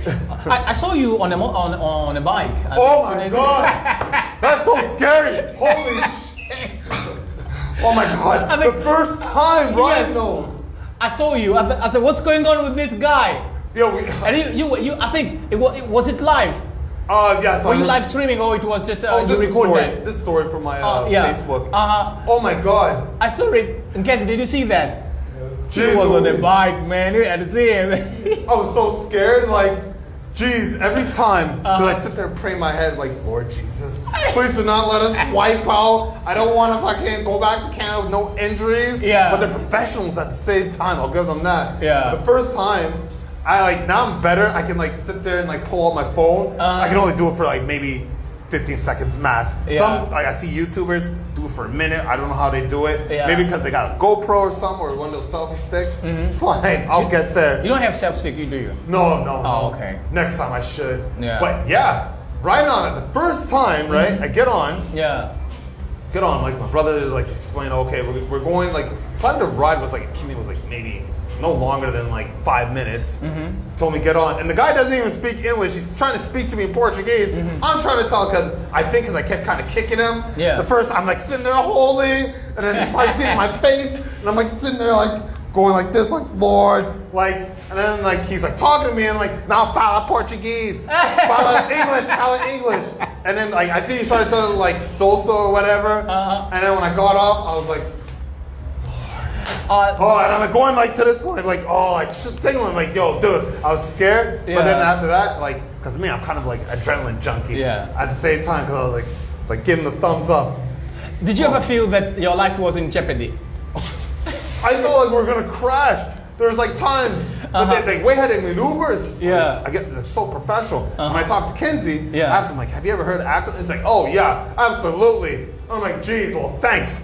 That doesn't help my case. Yeah. So now I always have the back of my mind, I'm like, Lord Jesus, please, I don't want us to wipe out. I want to go back to Canada safe, safe and sound. If I do wipe out, let me at least be able to walk after, like maybe a scar, okay, but I don't want no fucking broken limbs, nothing, or a cut off arm, no.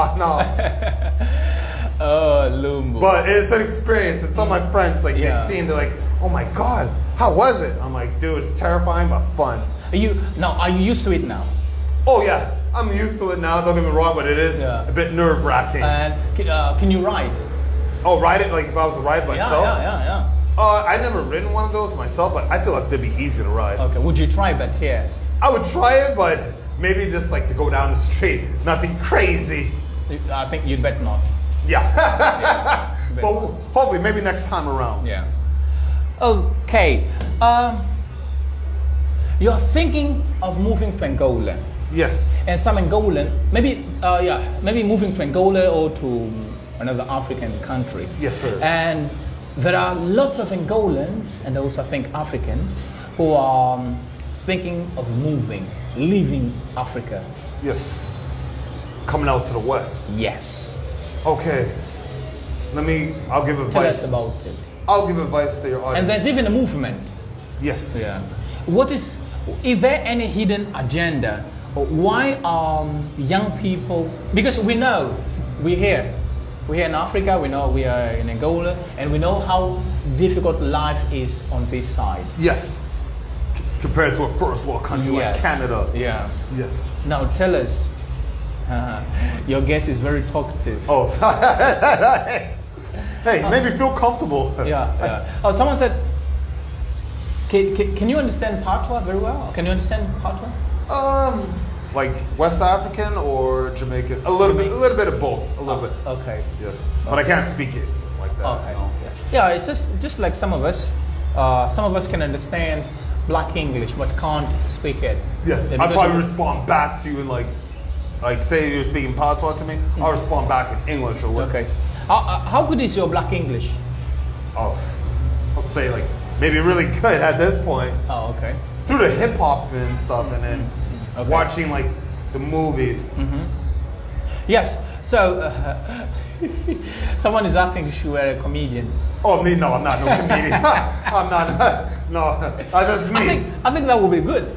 I've been recommended, but I don't feel like. Oh, have you ever been recommended? I have in the past, but I don't feel like I should. It's not for me. It's not my lane. I just okay. feel like because me, I Yeah. think the reason why being, I have no filter and I say whatever that comes to mind. Yeah. So you feel much more comfortable. Oh yeah, and me, the type of person I am, I like to make joke. Like Yeah. our humor, actually, one thing I've noticed since traveling, and it's probably the same out here. Yeah. In North America, our humor is very sarcastic. We like to roast each other, like make fun of each other. Like for example, if say like your tie was bad, I didn't like your tie. Like hey, your tie is trash. Yeah. Maybe you try wearing a matching color. So here, if I was to say that like jokingly. Someone will probably get offense or probably get their feelings hurt, but I'm just being funny or so. Yes. That's how we like joke with each other. I'm on now. So what is the talk about? People are some. This is Gilbert. Ask what we are talking about. We are talking about everything. Yes, sir. Ask my questions is about everything. Ask I whatever. ask whatever comes to my mind. Yeah, you can ask me Yeah. anything. Tell me. I was to ask you about moving. You know, moving. Yes, sir. You want to come back to Angola or to Africa because you feel more comfortable. Correct. You feel like there's you feel no peace. Yes, you yes, know. thank you. Yeah. A sense of peace. Yes, Compared to living in which is Canada. different from us. Yes. We want to live because life in Africa and Angola is a complete hell. Oh yeah, and then the economic situation. I Yes. assume, So yes. what are you looking for? Me, for myself, like for the economic side, I feel like I have that solved. But for me, it's more so starting a family because I know I'm not really going to find that in Canada. And Canada's really getting too expensive, the cost of living, especially inflation. I came to terms, I know I'll never afford a house in Canada. So it's more better to live overseas and then find a wife, start a family there. Because Canada, for me, maybe everyone else's like experience might be different, but for me, I feel like at least the women here in Angola, they're still feminine. They're not like in North America, masculine, trying to compete with the man. Yeah. At least here, they complement the man, and that's what I need. Okay. Here, like even moving overseas, like the girl I'm seeing right now. I told her, I don't know if I can do a long distance relationship per se, because they never really work. Maybe some instance. Yes. It'd be more better for me to live wherever you are in that city. Even talking to her, she doesn't want to move back to Canada per se. Maybe if I convince her, and me, I don't want to like say if I find the right woman, I don't want to bring her back to Canada. There's a few reasons. I'm afraid that she might get corrupted by the system, or after like a year, say no, this ain't it. Because some Africans, I'll be real, when they come over to Canada, they think, oh, it's the end all be all. Yeah, we made it, we're on. No, it don't work like that. You gotta work for yours and stuff.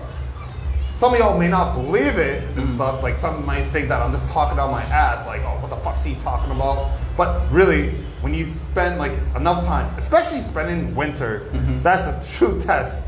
When you spend your first winter, then after, you probably get an idea, okay, this is how the system is. Okay, another person asked, let me just try to clarify this. Okay. This is answer my question. In case it sometimes says that it's not a podcast, yes, but I read about a podcast where you have a guest, you start talking, you know what we are doing. answer my questions, I ask questions. I write down a certain number of questions. When my question finishes, I start asking questions freely, whatever comes into my mind. Oh yeah, go ahead. That's why the notebook is there, because my questions have finished here. Now, I'm just trying to clarify here, because someone has just joined us and is wondering what we are talking about. perfect. There's no specific topic, Yeah, we're just chopping it up. Mario's question: does he intend to have his own business in Angola? Do you intend, if you move to Angola, do you intend to have your own business? I would have my business, but more so, I wouldn't want to do like a brick and mortar per se. I would want to get into like affiliate marketing. The reason why, like, I wouldn't want to have like maybe a brick and mortar type of business, then because I'm not much of a people person. Like, you not believe it, but like deal with others, and then there's headaches, overcost. I don't want to deal with that. At least if I'm doing like affiliate marketing, I'm my own boss. I don't have to like talk to anyone. I just focus on my computer, generating money. That's more so me. If I did have a business, it'd probably be real estate, and then more so like, I'd be the type of guy that just come by, check in. I'd probably have like one of my family members kind of doing like everything for me while I'm overseas, or so they have them take care of it. Because even talking to like my cousin Kenzie, we're talking about properties. I did thought about that, like maybe buying a house out here, probably like, come here every few times a year, or like rent it out like as an Airbnb. And then my proposition to one of my cousins who do not speak English: hey, if you can speak English, make sure you're at an intermediate level. You can be the manager, so just take care of the house. Because say if I have someone from North America or Europe who don't speak Portuguese, you'd be an amazing asset, because at least you'd make that transition easy for them to like communicate and stuff. That's good. Saul is still there. He's still on the other side, and his question is, this is Saul's question. Hey. Can you talk about Angolan traditional food? For example, she said that, was it yesterday? When did you eat mfumbwa? Was it yesterday? Yes. She said that on Saturday you ate mfumbwa, makayabu, and fufu. Hell yeah. Yes. Can you talk about the local food? How delicious is that? It's top notch. I feel like, even growing up, correct me if I'm wrong, Angolan food, this is just my take on it, is very similar to Congolese food, but with a Portuguese twist to it. Okay. And a lot of like, mostly like the food, like if it's home cooked, like from like the family, a lot of it brings back memories for me as a kid, because I used to see my mom make that, and she let us eat it for the most part. But the taste, very similar, because granted, our ingredients in North America is different, but when I tried here from the source, oh my God, like I'm at home. So you tried that from the source, not from the what you were used to eating in the US. Yes. This is from the motherland. Absolutely, because a lot of ingredients, they may not have it out there for the most part. So we have to kind of substitute certain ingredients. Are you thinking of taking some food? Some food? Yeah. I want to, but I know there's some certain foods I can't bring back to Canada. Okay, like mfumbwa. If I could, I'd definitely. But one thing I gotta do, hey, Sal, you gotta teach me, or get one of the family members, one of our female cousins to teach us. Por favor, obrigado. Who told you that after por favor you have to say obrigado? You don't? Well, like in English we say like please and thanks. That's what I said. And in Portuguese it doesn't work like that. No, you don't have like a phrase, you know what I mean? We don't often do that, do we? In Cassie? When we say that's o telefone, por favor, obrigado. Oh my God, my familiar's been looking at me strange because I've been saying that a lot. He's like, okay, please, can you come here, please? Thank you. Yeah, that's how we do like in North America for the most part. If we want somewhere, so we'll be like, hey, can I get a glass of water, Dave? Please and thank you. But I've been saying it like that. I'd be like, that's the way I want to talk. Like, so that's what we were talking about before we went on. You said that if it often happens with us when we are talking about like we're speaking English and we're thinking Portuguese. Before we say something, first we say it in we think in Portuguese and then we shift Yes. Yeah, so it often happens when you are learning the language. Oh, yeah. But when you reach a certain level, you stop thinking in your first language. That's, yes. Yeah, for example, in Portuguese, you know that, what's that? Okay, see. Constipation. Constipation Yeah. is here. Correct. In Portuguese. English, Okay. constipation. But in Portuguese, it's here. You see, when you eat, you know, when you want to go to the toilet, Yeah. you know, your stomach. Yes. And then that's constipation. Correct. But in Portuguese, It's the nose, like, Yes. oh, like the nose stuffing and stuff. yes. Ah. Now, when you are having problems, like you are always sneezing, you see, then you say, estou constipado. Oh, damn. Now, in English, if you haven't reached that level of thinking in English, not in Portuguese, you can say, I have got constipation. But you're talking about your nose. Yes. You see. And me, I'd probably like signal my nose. Yeah, so you can also say that in Portuguese, like if you say estou constipado, for us, if you say estou constipado, I know that you're talking about your nose. Yeah. But the regular It's person, not. like my nose, I'll probably like. Yes, but in English you cannot say that. Another thing in English, and it's called false friend. Can you give me another false friend? Actually, Actually, yeah, actually. that's So in English. actually, I mean, actually, what I meant is, Okay. yeah.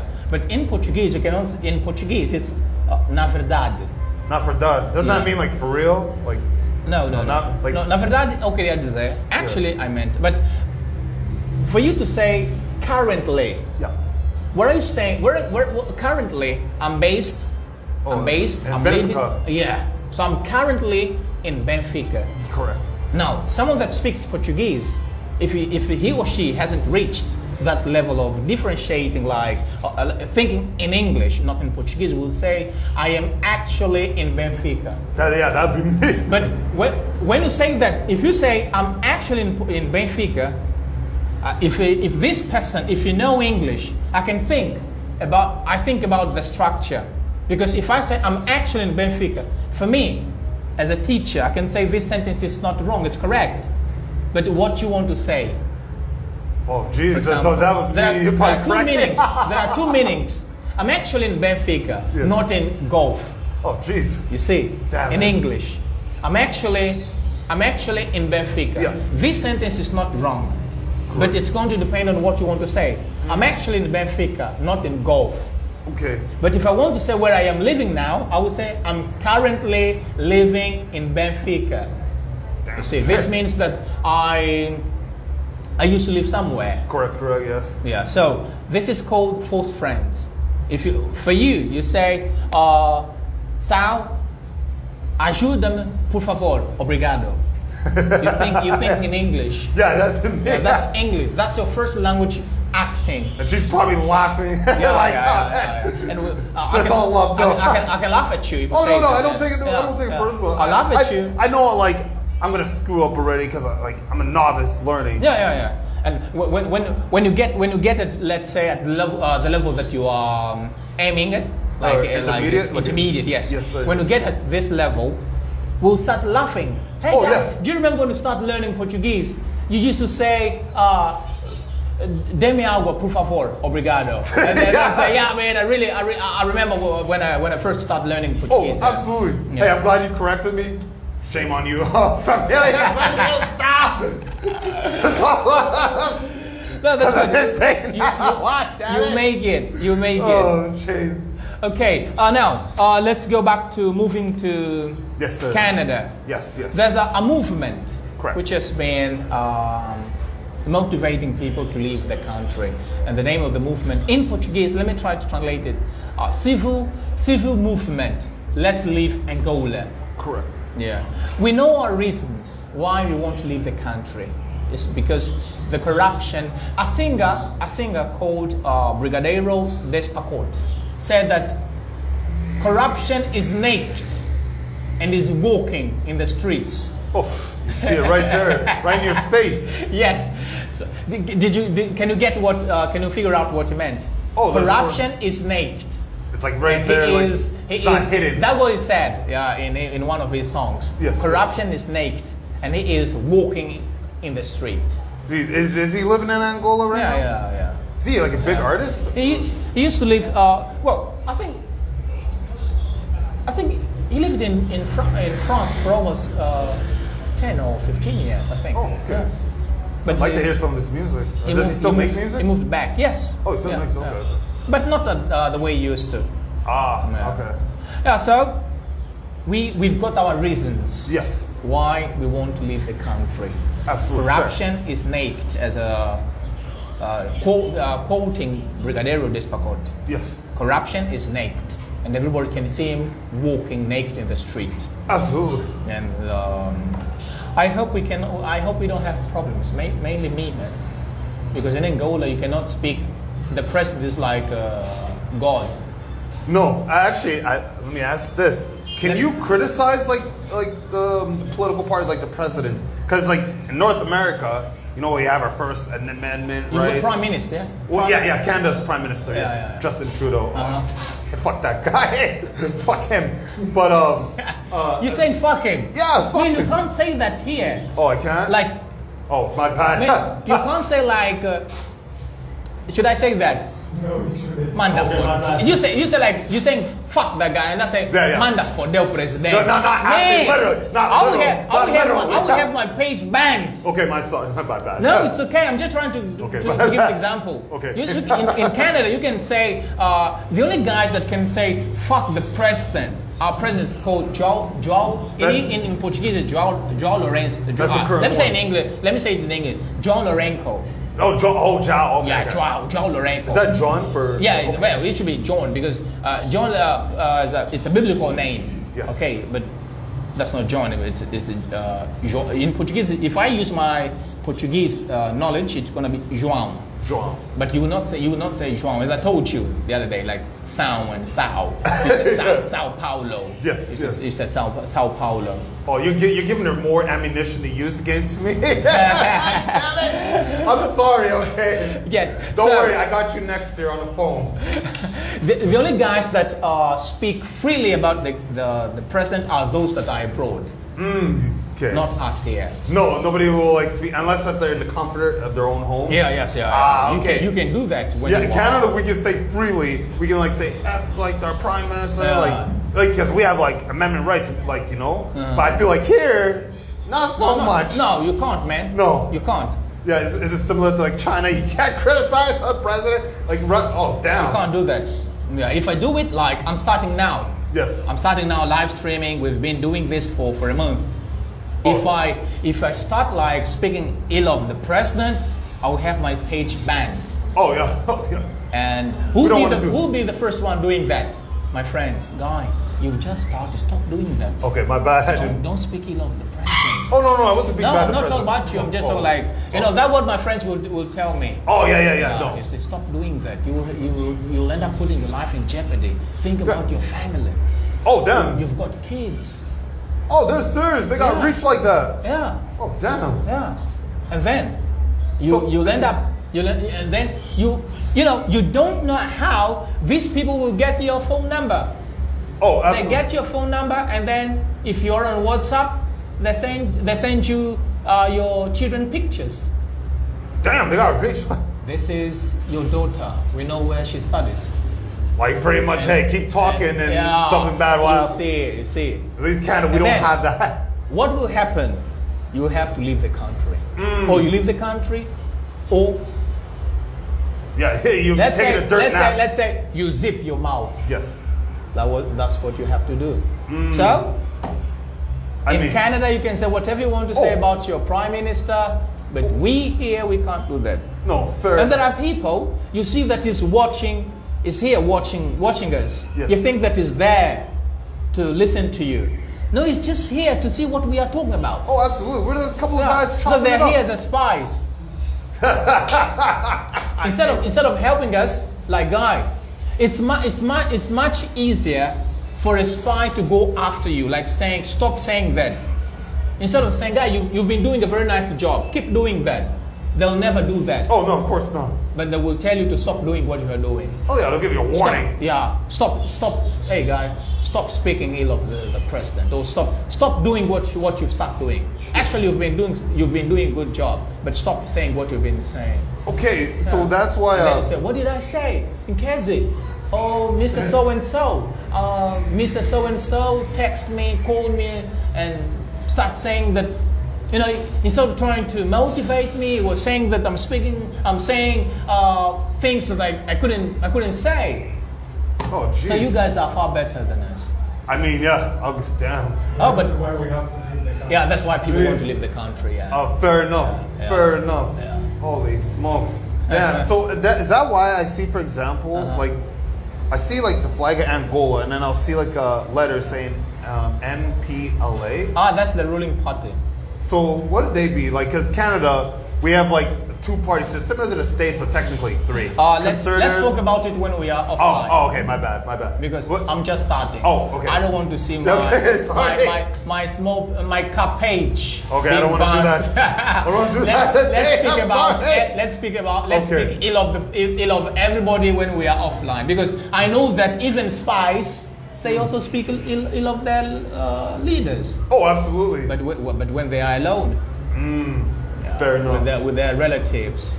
Oh, Not with their colleagues, because if they do that, imagine you're a spy and I'm also a spy. I can't speak ill of the president or ill of my boss, because you will. Oh, you're gonna go tell. Yeah. Oh, absolutely. Yes.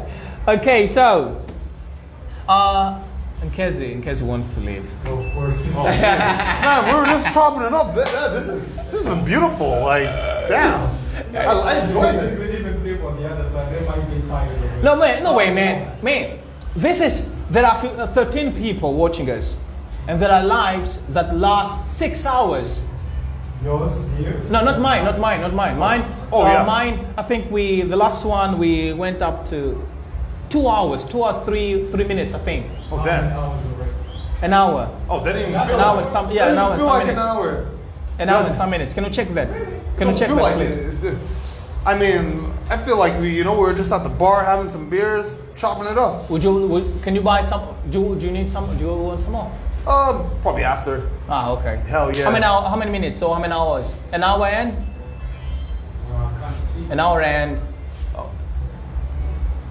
I can only see an hour here.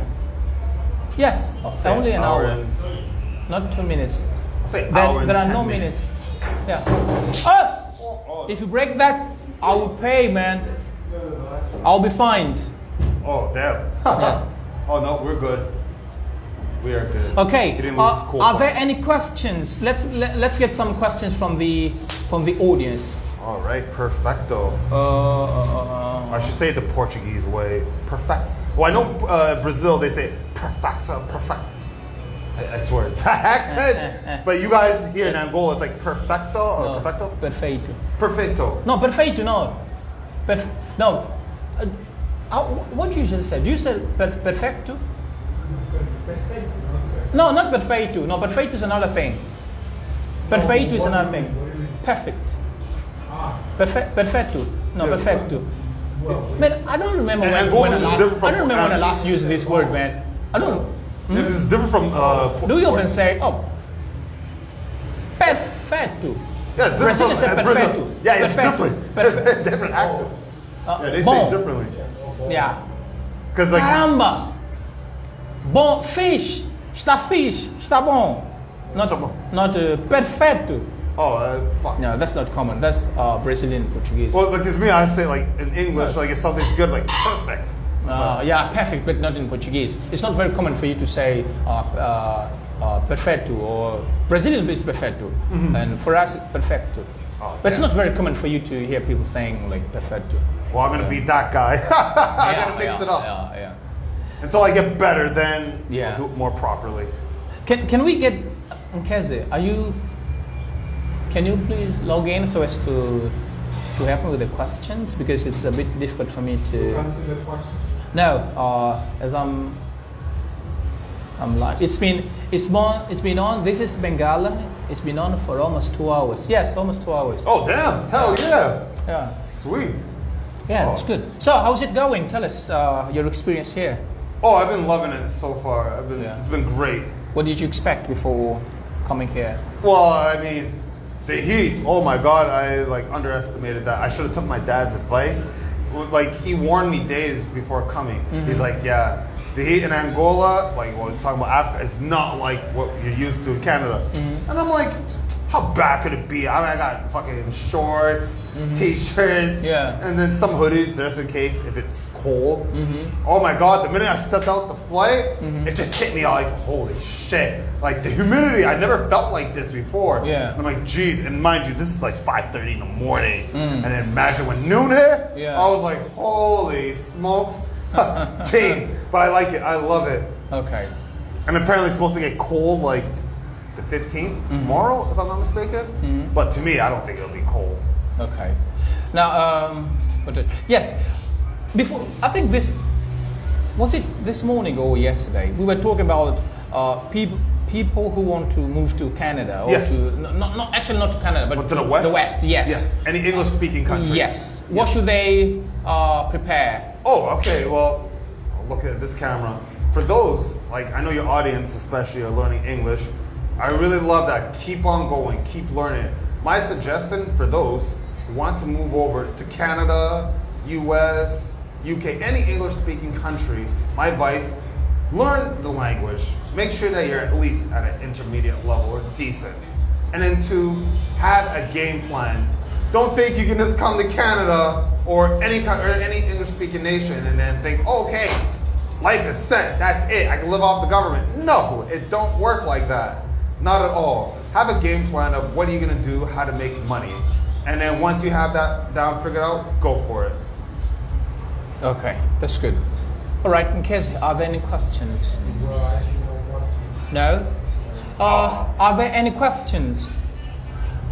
My guest wants to be here, yeah? Oh, I'm loving this. But Nkezi wants to leave. But are you going to cook? If I'm going to, Are you cooking? no. So why do you want to leave? Tell us, why do you want to leave? No, maybe because it's driving. Well, I mean, Yeah, drivers are always in a hurry. I mean, I'm Yeah, not they the one always driving. want to leave.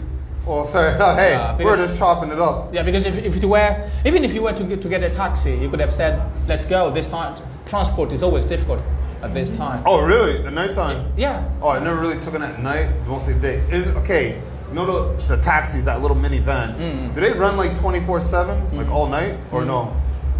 Like you know those like white and blue vans? Yeah. Do they run all Azul day? e branco. Azul e branco. Yes. Are they all In like day Portuguese, night? azul e branco. Azul branco. Are they all Azul e day all branco. night? Branco. Azul branco.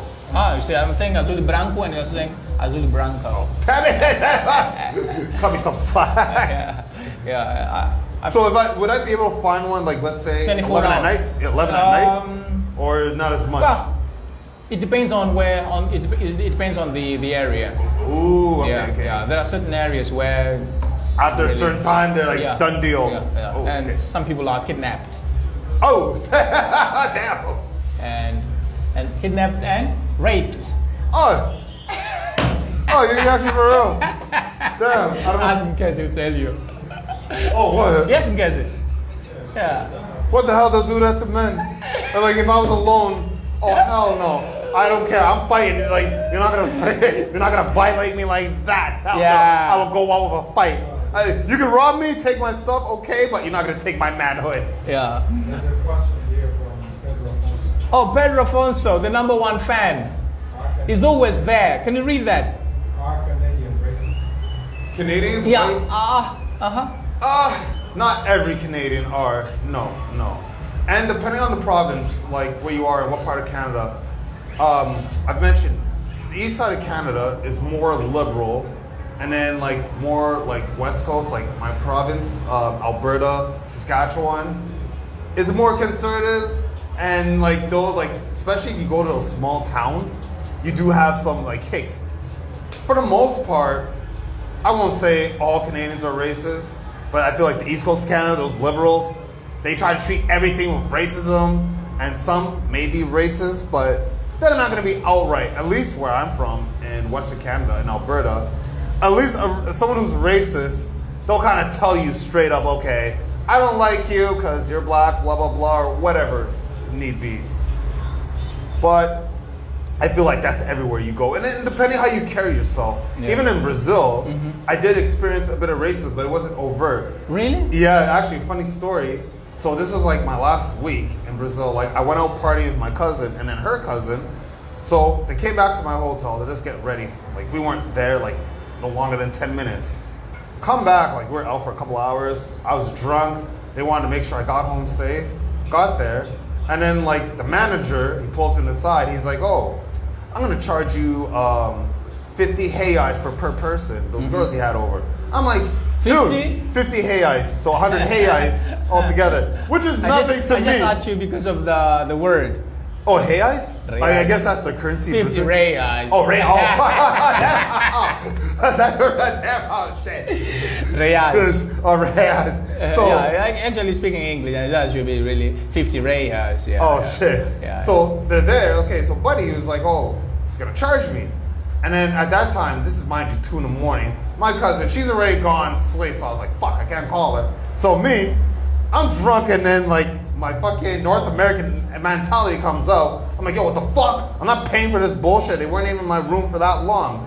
So we're pretty much, I'm kind of getting in his face about it, and we were probably arguing for a good 15 minutes, and he said, okay, if you don't want to pay, then you can leave.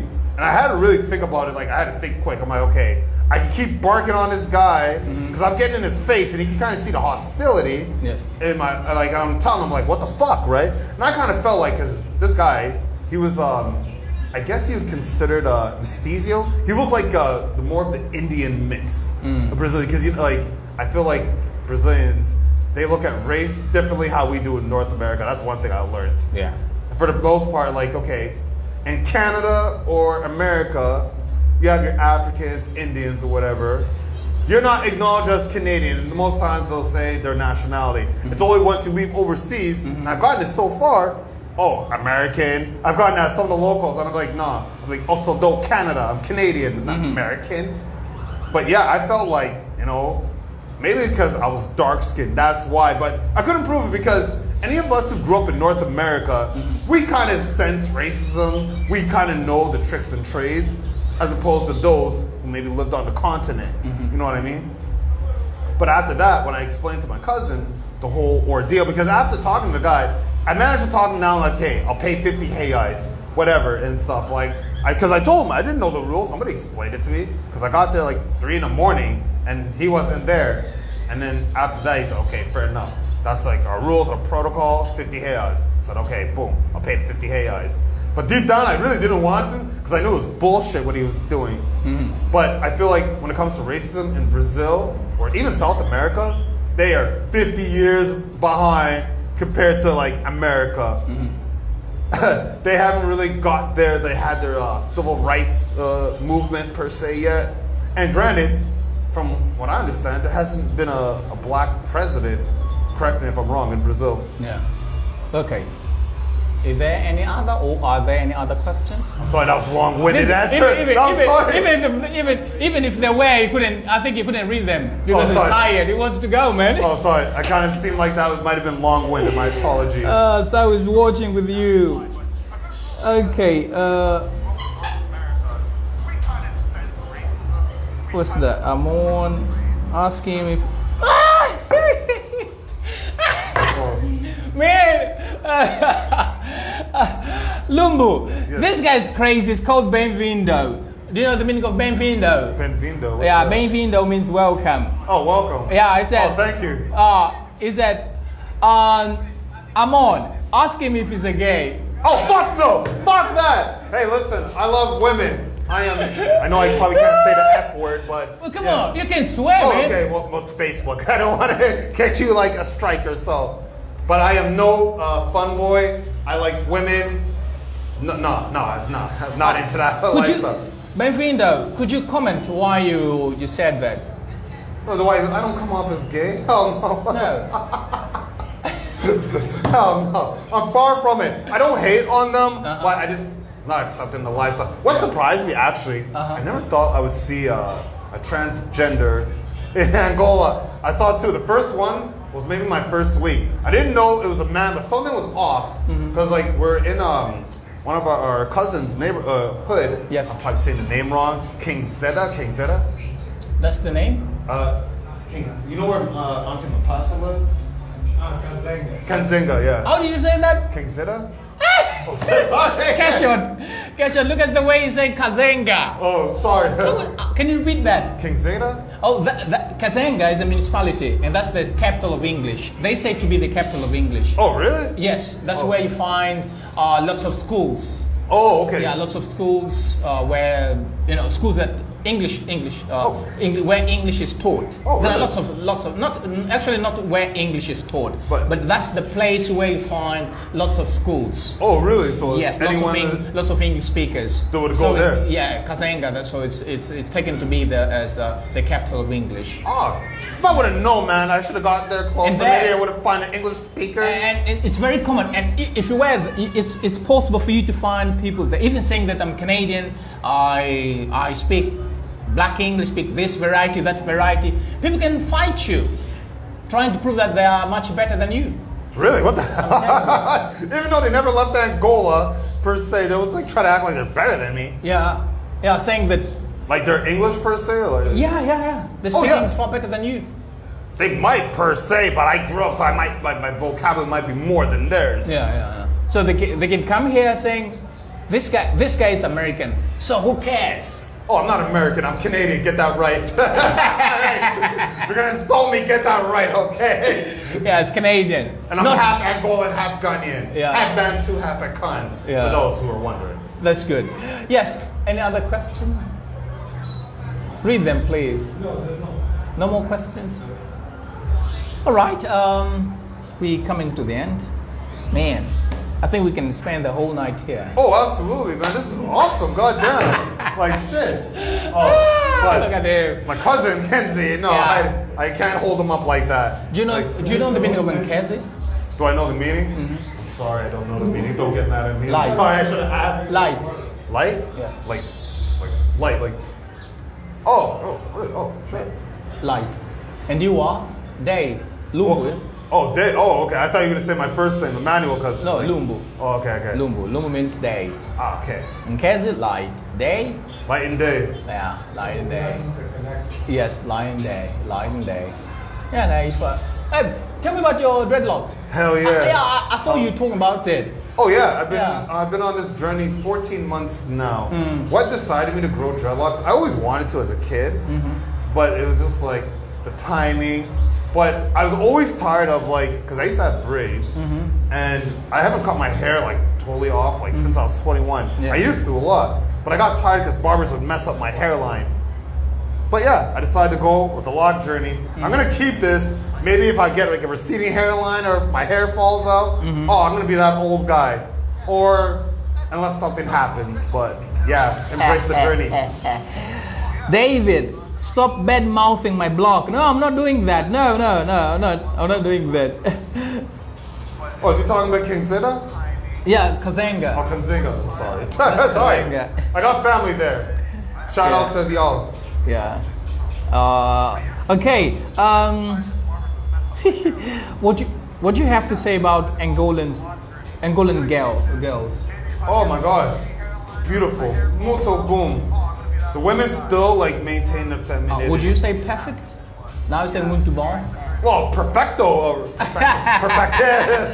Yes. I mean, no, you can ask Kenzie. The first couple of weeks, I was breaking my neck. Yeah. He's like, these are just average. I'm like, dude, you don't understand. These are dimes. But then I think after I kind of got adjusted, I'm like, okay. Yeah. Here and there, I mean, I'll still break my neck when I see a fine woman. It's not like what I see in Calgary. Yeah. Hell no.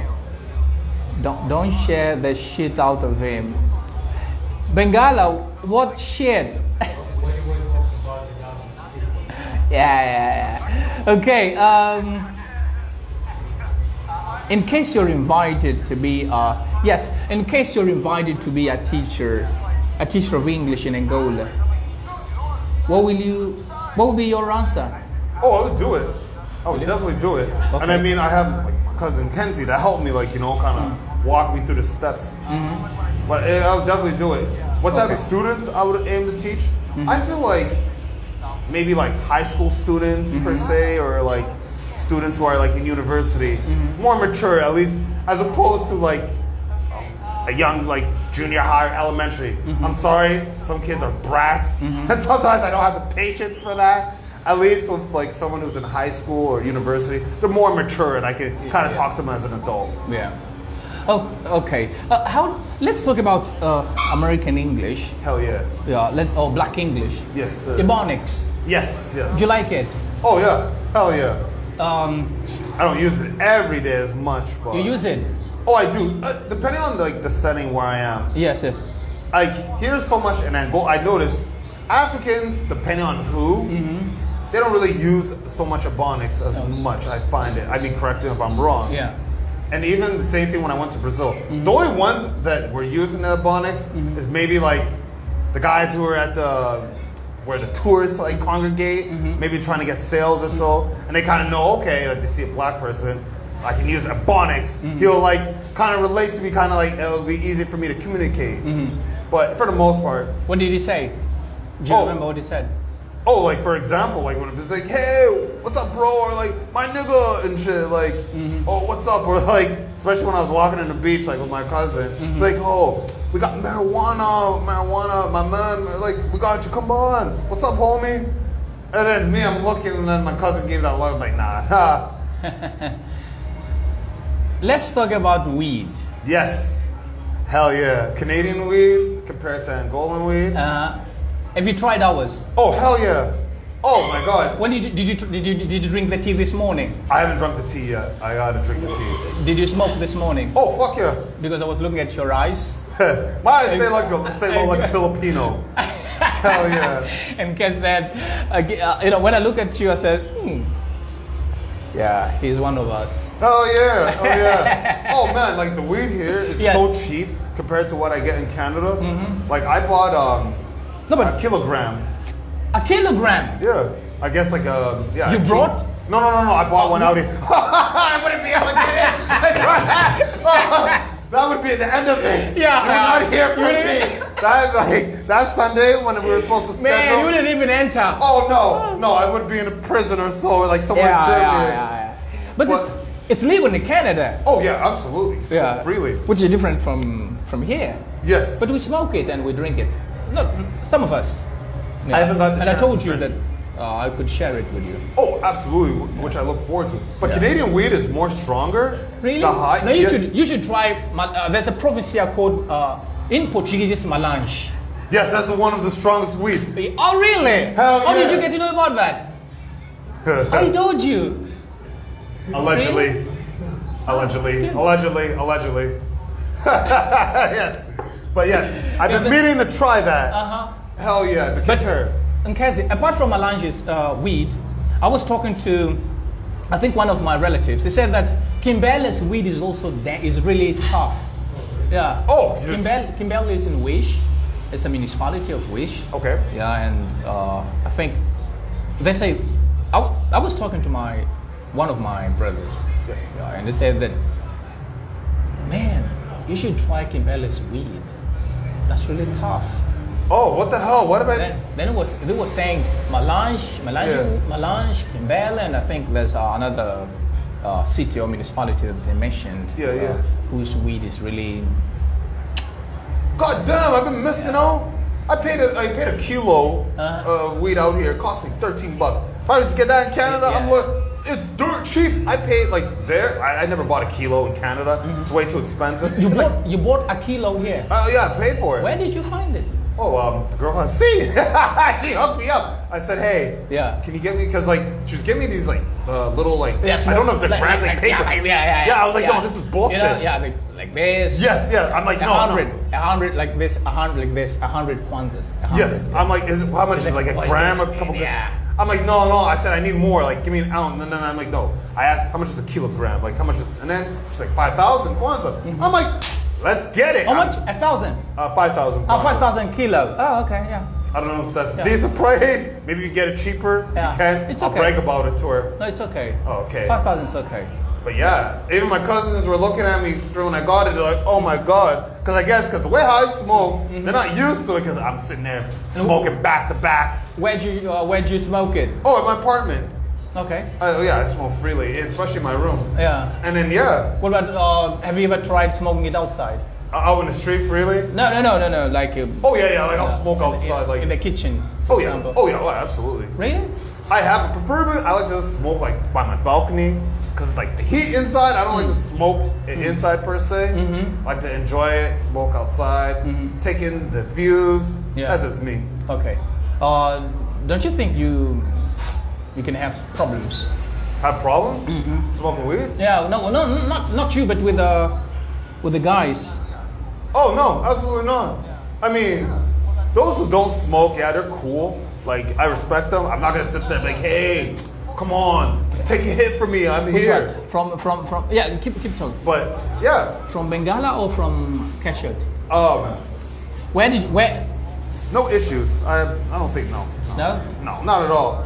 It's all been learned. That stuff of people being kidnapped in vans would scare the shit out of him. Is it true, Bengala? Is it true? No, it's okay. No, you said the shit. I told you that people like there are areas where people are kidnapped. Yeah, yes. Yeah. Especially taking the cabs. Yeah. God damn. Yeah, and he said that Bengala said that the stuff of being kidnapped in vans, it can it can scare you. Oh shit. Damn. Really? I mean, yes, but I try not to think about that type of stuff. Because, like, I mean, even I'm walking at night, I don't walk alone. I always have, like, a family member with me. So I know I'm always in good hands. They did warn me, do not keep my cell phone in my pocket. Like, in North America, we're so used to be on our phones walking. They warned me, don't do that. Kind of observe. Because the thieves will, like, take your shit. Yeah. Or, like, pull out a knife, like, hey, give me your shit, right? Whatever in Portuguese. But can you do that? Can you walk with your phone on the street or at any Canada? time? Yes. Oh, hell at yeah. any time. Yeah, you can do that. There's not like, because the thing is, it's very common. Everyone has a smartphone. It's more common. Okay. It's not like here where not everyone has access to a smartphone. You know what I mean? It depends on the area now. Or even in like the so-called like bad neighborhoods too. Wait. Queres passar? Baixa. Tá bom, baixa. Yeah. Oh, it's been 2 hours, man. Oh, it's been 2 hours. 2 hours and 15 minutes. Damn, don't it seem like it. And there are 14 people. And I'm happy because there are lots of people with us here. And it's good. They are here not for you, not for me. They are here for you. Oh, that's fine and dandy. Hey, we're just a couple of guys. Yeah, the guests usually come not to hear me, but it's to what the. I'm not saying the guest, but people who are on the other side. Oh, they are not here because of me. Oh, no, they are here because of the guest. Oh, absolutely. And you are one of them. Oh, I'm glad to share my story. The first person who is not Angolan to be interviewed. Who's not? Well, I'm technically half. What? Yeah, half Angolan. Half Angolan. Yes. Oh, this is amazing. No, this is awesome. How would you call it? Eliamba. Have you ever listened to this song yet? Eliamba. I probably have, but I would have to hear it. It's weed. In Portuguese, liamba. What? I thought it was maconha. Maconha. Maconha. Yeah, it's. Oh, that's it. I've been learning Brazilian Portuguese, so forgive me. That's not very common here. We use liamba. Oh. Not maconha. Okay. I've heard that word. Liamba. But yeah, more so when I'm talking to my cousins, they'll be like, yeah, maconha. And they're like, yeah, maconha. Good. Yeah. And we also call it kush. Kush. Yes. Oh, the same thing in North America, like how we call it kush. Yeah, also kush. Yes. So he says, where did you get a kilo of kush here? Oh, where? Yes. Oh, I mean, I got it from my hotel from the woman. So you've got your connections. Well, from the woman that I'm seeing. She got it for me. Yeah. At my apartment. I'd like to join you guys. Hell yeah. Wow. But not as much as me. Oh, so you smoke more than is it a girl? You smoke than her. You smoke more than her. Oh, hell yeah. Oh, okay. I'd like to join you guys. Answer my questions is open. It's for everybody. Everybody's welcome. Be it a teacher, a translator, a singer. Like in case it's both a translator, a teacher trainer. Not a teacher trainer. In case it's not a teacher trainer. Are you a teacher trainer? No way, man. No, but he's an instructor. Oh, He's yeah. an instructor, driver. He's Yes, been, sir. yeah, Oh, yeah. he's got the license. But he stopped. Yeah. Yeah, so in case he's a teacher, a trainer, no, a teacher, a translator, an interpreter, and a poet. Oh, Do you poetry know? class? You don't know about that? Oh no, I know he's a poet. He even sent me his video on YouTube. Yeah, on YouTube. Yeah, so you There's can good go production, Le Poeta do Hobby. Yeah, I had a hard time That's a pronouncing stage that. I'm name. sorry. How, I know how it's would you say painful. that, man? How would you say that? Oh, Le Poeta do Hobby. Le poeta. Le is French. Le is French. Yes. Poeta. Like poet, like a poet. Yeah, but in Portuguese, poeta. In Portuguese, poeta. But when I speak English, I say poeta. Yeah, that's me, like poeta. Yes, that's what I do. And it's very nice when I invite people like you, Yes, know, sir. who are not Angolan, although you are half Angolan. Yeah, because there are some people who haven't been, no, I wouldn't say who haven't been, but should I say the mastery? Because if you say like poeta, how would you say poeta? Can you say poeta? How would I say poeta? Huh? Poeta? Yeah, so you're saying poeta. Correct. You see, and they can, instead of saying, why are you pronouncing it like this, they would say, why are you translating that? No, you are not translating that. No, what the hell? You're just reading. I would say, can you say kazenga in English? Kansinga? Kanzinga? Oh shit, oh fuck. I'm gonna learn to say it right before I leave, at least. I would say kakwaku. Quaco? Huh? Quaco? Kakwaku. Kakwaco? What is this Portuguese I'm saying? Yeah. Okay. I would say that kakwaku. No, you saying kakwaku because it's not written. If I wrote it, you'd I'd have- probably pronounce it a different way. Yes, maybe the way I'm pronouncing it. Yes. Let me try. Do you have a pen? Ooh, I damn. do have. Yeah, so it's gonna be like Kakwako because you're saying what? Pedro. It's called Pedro. You know that. Oh, I've heard that name, but to me, it's Kenzie. Yeah. That's I don't know South. Pedro. I'm Yeah, sorry, no, Pedro. no, that's South, man. That's South's business. Yes. South calls him Pedro, and I hate it. When I call her, do you know how Nkeze is? Then he says, oh, Pedro. I said, come on, who is Pedro, man? I don't know. I don't have a friend called Pedro. My friend's called Nkeze. Yes. So, Cashot, he got the kush somewhere. Yeah. Oh, yeah, we They definitely got it. say that the racism is very common in Canada. Is it right? I think Alexandra has already joined us. I think has just joined us. Yes. So depending on like where in Canada, like in my province in particular, right now it should be like gearing up for summer, but we only have like very few months of summer. Right now it rains like Yeah. off and on. Like it's like bipolar weather, the best Yeah. way to describe it. Okay. Look. Now this is Cashot. Now we are talking about Kush. Hell yeah, hell yeah, hell yeah. This gentleman, Alexander, he likes Ebonics. Look at the way Vancouver is. I would say that Vancouver is one of the cities of Canada. Yes. What can you tell us about this city? But he wrote it, Vancouver, be one of the cities. Yeah, it's in a BC. Ebonics. Yeah, be Yeah. one of in Ebonics. Oh yeah, I Be never one been. of- I never been to BC myself. Oh, you call it? But How do you call Vancouver? How do you call it? Vancouver's the city. Yeah. But like the province Uh-huh. is British Columbia. Oh, okay. People say like BC for short. Oh, okay. Yes. Oh, it's also called BC. Oh, you call it BC for short. BC for short, like Okay. abbreviated. Oh, yes, yeah. yes. I got it. Yeah, but Vancouver, most people describe it as like the California of Canada, and then Toronto is like would be like New York, like the whole vibe, like New York City.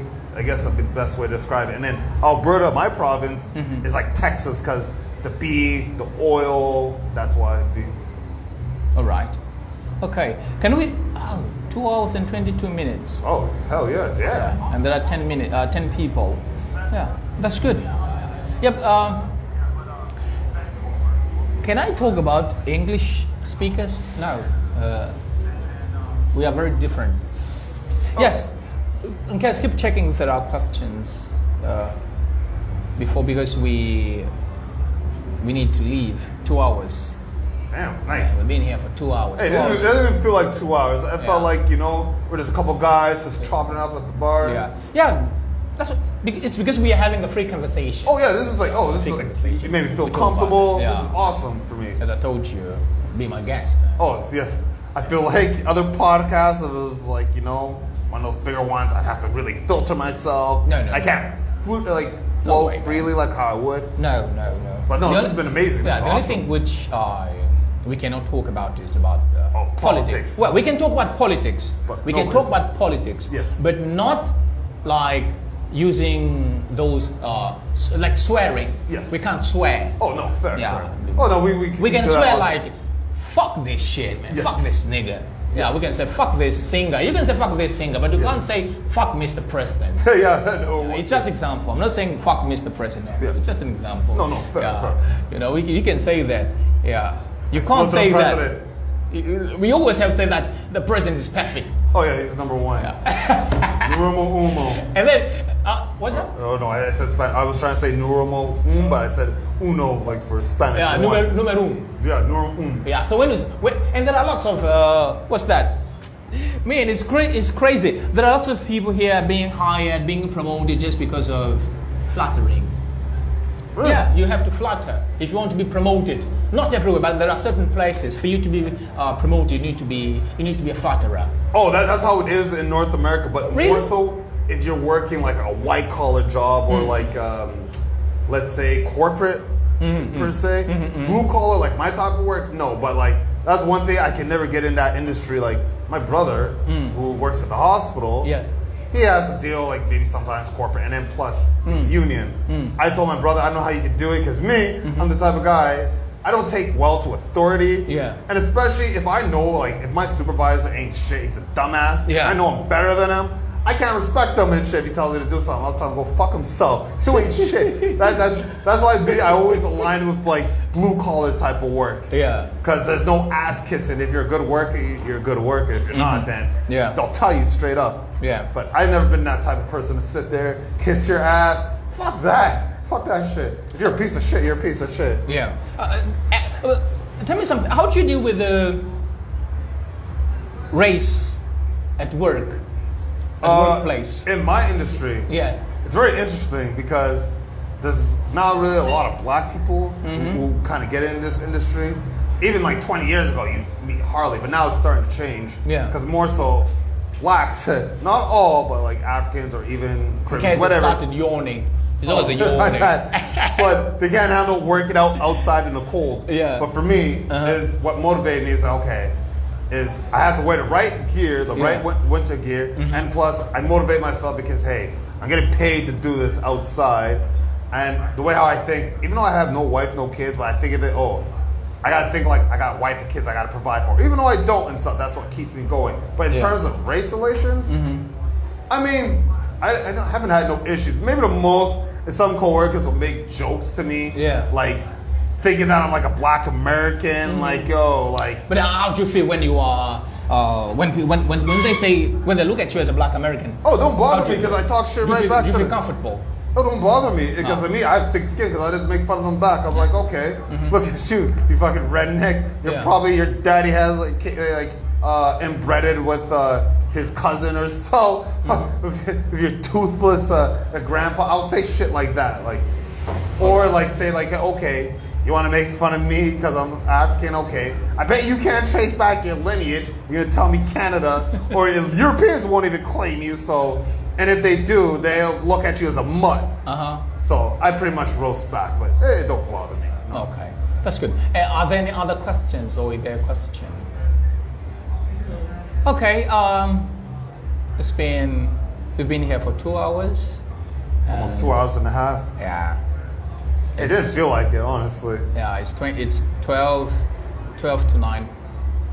Oh shit, damn. Yeah, it's 12 to 9. bet. I think we started at 6:17. Yeah, Shit. 6:17. Damn. Yeah. Oh no, this has been awesome. I know my lady, she was wondering when I was gonna be back. Oh. I think she's gonna make some food for me. Do you have a girlfriend? Well, the lady I've been seeing. Well, she's not my girlfriend, but we're working it out. The woman I'm seeing at the hotel. Yeah. What about in Canada? No, not in Canada. I refuse to date women in Canada. I will not. I won't even get a woman pregnant. No? Hell no. I'm done with dating in Canada. I don't care like how hot the woman is. No, I'm saving myself for overseas. I avoided teenage pregnancy. There's a reason why. Yeah. I don't care. I'm done with dating. Okay, that's good. Is it easy to buy a house in Canada? Not in this day and age. Yes and no. And depending on your job, and then depending where you live. A place like Toronto, good luck. Yeah. Place like Toronto, Vancouver. Uh-huh. Sure, like maybe if you're making like high six figures. Yes. Possible, but still, you got to think of it at the end of the day. Let's say if you have a family, Yeah. you got to provide for them. Okay, mortgage. Like, you barely have any money to save after that. Like, the cost of living is way too high. At least Alberta's decent, but it's possible. But I just came to grips, knew I'm never going to buy a house. Okay. Here. And I don't want to settle my roots in Canada. Because most Africans, like who are in my case, who probably like came, grew up, we all know instinctively, okay, at the end of the day, it depends on the individual. Yeah. We want to go back home, probably build enough capital, enough resources, and then buy a house overseas or whatever particular country. Some maybe don't want to go back, maybe visit, stay in Canada. That's okay. I got no problem with that. But me, no. Canada's not my final resting stop. What factors? What are the factors involved in buying a house? Well, buying a house, good credit for one, and then at least having like a nice down payment. Before all this COVID, I think it was like maybe 20%, give or take. I think now it's kind of changed now. I think interest rates have increased. Okay. Because the average home, like, especially in Calgary nowadays, you're looking at like maybe 400,000 to like 500,000, give or take. And the houses, they're not like here. They're trash for the most part. They're not A1. They're like average at best. Okay.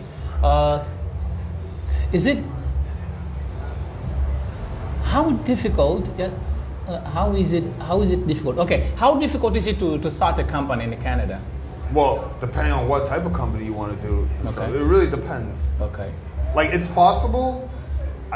It just depends on you as an individual and like your drive and how disciplined you are, and then what type of market you're trying to enter. Okay. Like, I'll say this: if you're someone like, say you like to braid hair or do dreadlocks, my province would be the best place because one, we don't have a lot of like locticians or a lot of people who could braid hair. Like there is, but they're average at best. Yeah. If you go there, use that skill, you can make yourself some money and stuff. You're really dedicated to your craft. Now, if you move to a place like Toronto, Montreal, where there's a lot more black people, you might be able to make it, but you got more competition.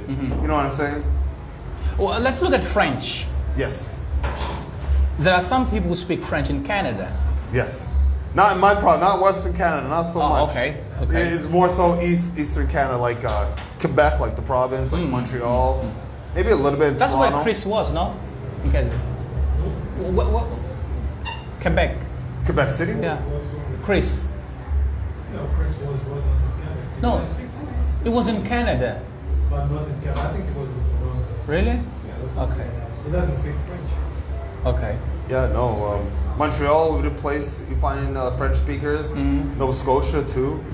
A bit of the Maritimes like Nova Scotia, New Brunswick, these areas. But once you go more west, you won't meet so much unless the person like probably came from a like French speaking country or Okay. so. Don't get me wrong, there are a lot of people out east, like from Montreal, Toronto, are all coming out west Okay. for the most part. That's good. And now, like, so when I moved to Alberta about 22 years ago, we didn't have so much like French immersion programs per se, or Spanish. Nowadays, you'll find that French.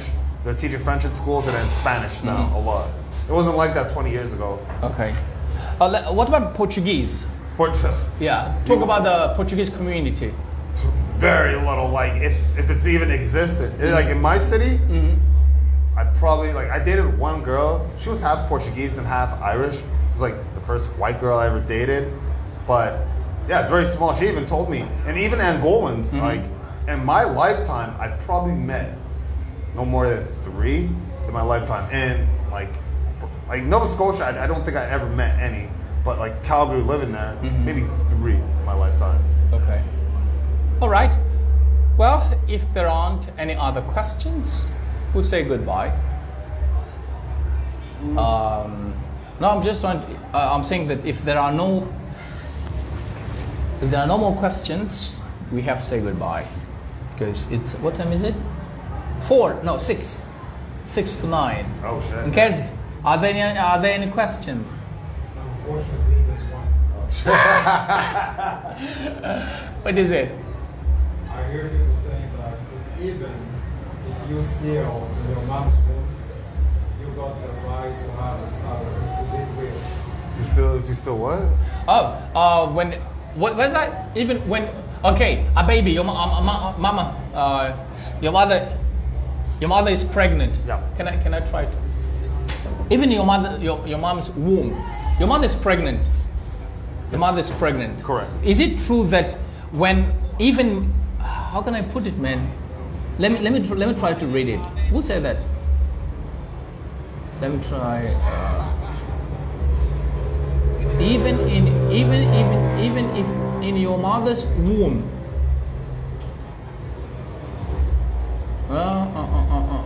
Where is that? Before a person is born, they have right to salary. Oh yeah.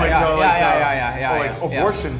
No. Before a baby is born, Yeah. When a girl is pregnant, Yeah. is it true that even babies, unborn babies, Yes. earn? Yes. Yes, they earn some money. Unborn babies. The No. mother is pregnant. Yes, there's a child tax, but once the baby, once she pushes out the baby, yes, you get child tax. The baby, the woman is pregnant. Yeah, the woman is pregnant. Yes. But although the woman is, should I use although? Yeah. Although the woman is pregnant, the baby earns, No. gets some money, like a child tax. Yeah, it's like a child tax. yeah. Yes. Oh, Yes. Even before she delivers? No, not before she delivers. It's more so when she pushes out the Yeah, baby. the baby's- But the the baby- baby won't get the money direct. It goes to the mom. Yeah. The mother is pregnant. The mother is pregnant, and at the same time, the baby is unborn. Yeah, is Yes. unborn. Yes. I never heard that. I never heard that. But she starts getting money. Like there's a child tax. Yeah. There's. Like the child allowance. Yes. But that doesn't happen. Normally happens from what I understand is like once she gives birth. For the most part, I never heard of like unborn. No. Oh, okay, not unborn. Yeah, no. But it's when the baby. Yeah, when she gives birth.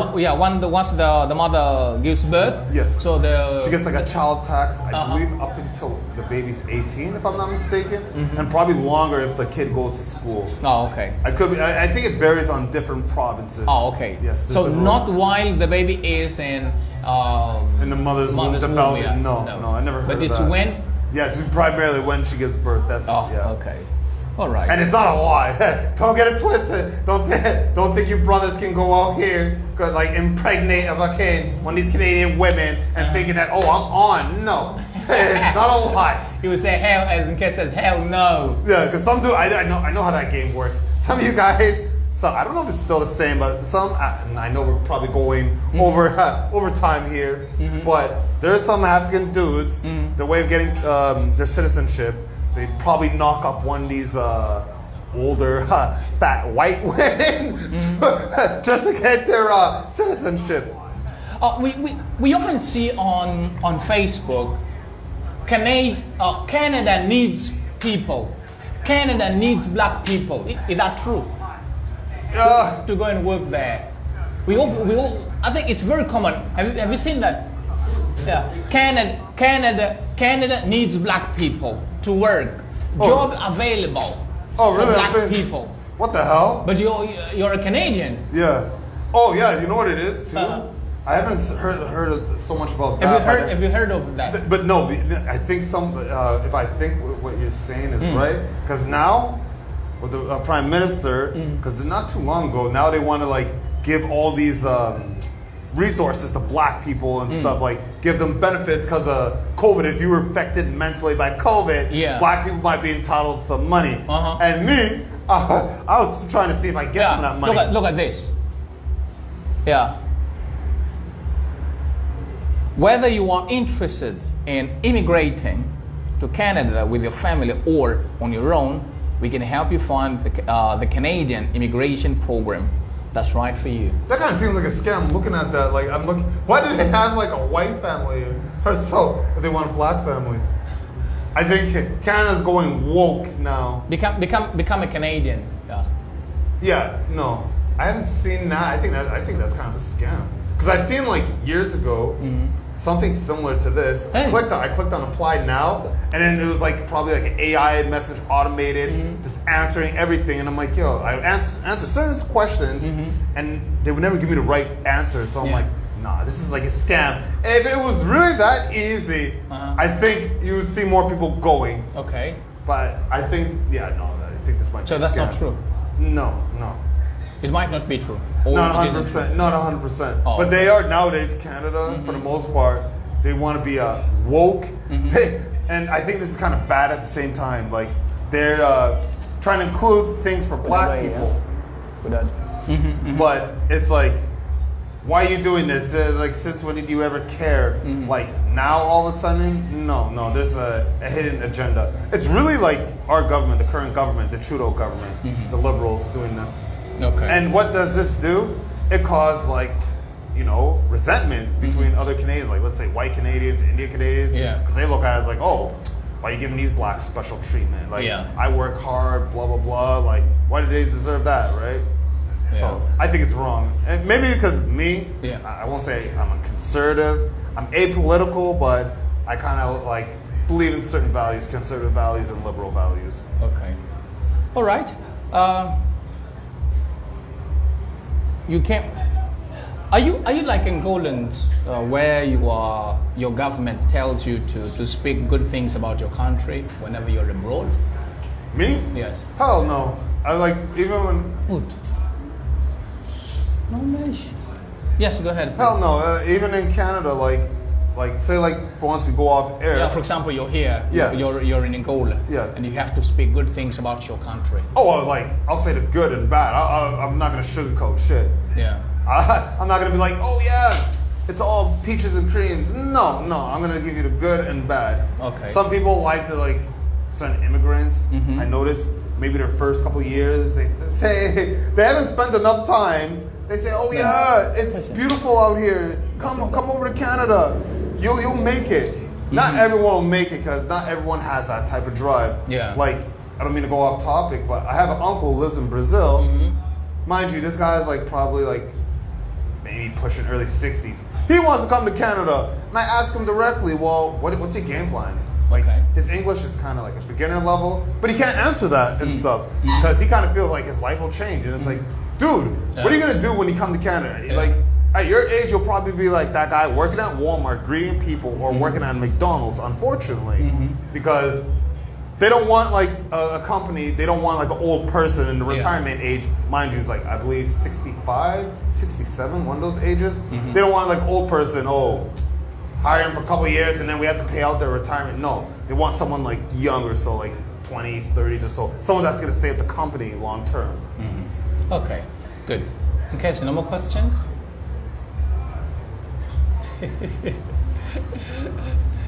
And Question you never finished. Oh. It's almost 3 hours. Oh shit, god damn.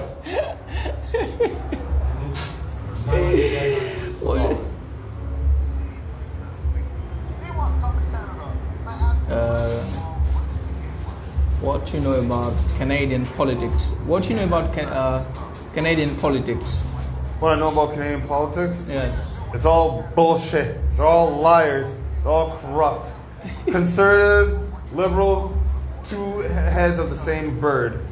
The only difference is, at least with the corruption, they kind of smile in your face about it. Yeah. And Canadians are too naive. But I will say, I don't know if your viewers are aware of the convoy that happened a couple years ago in Ottawa with the whole like mandates.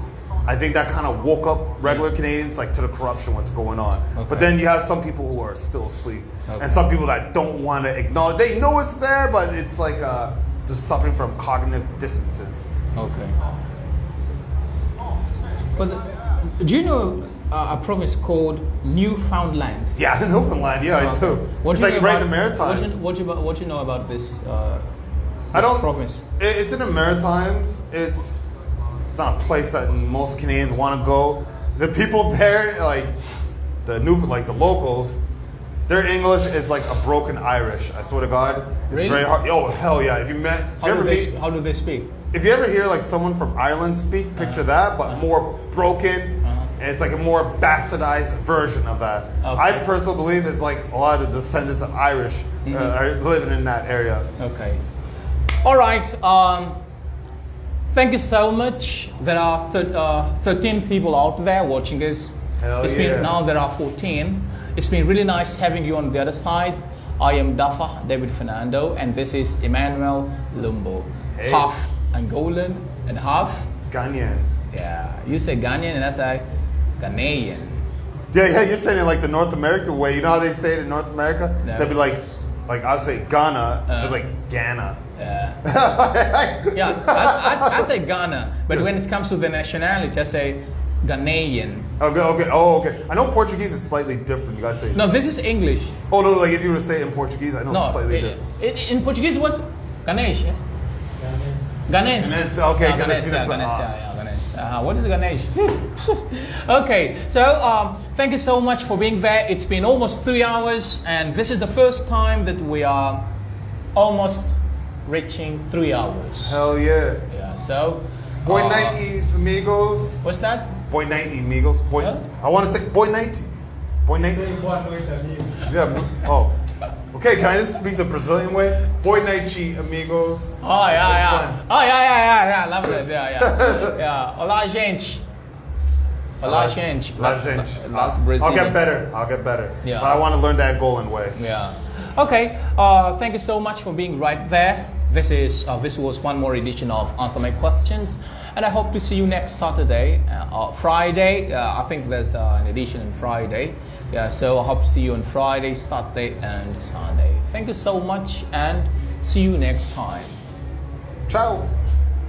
Casey, can you help us? So, what was it like? Although we are still on, what was it like?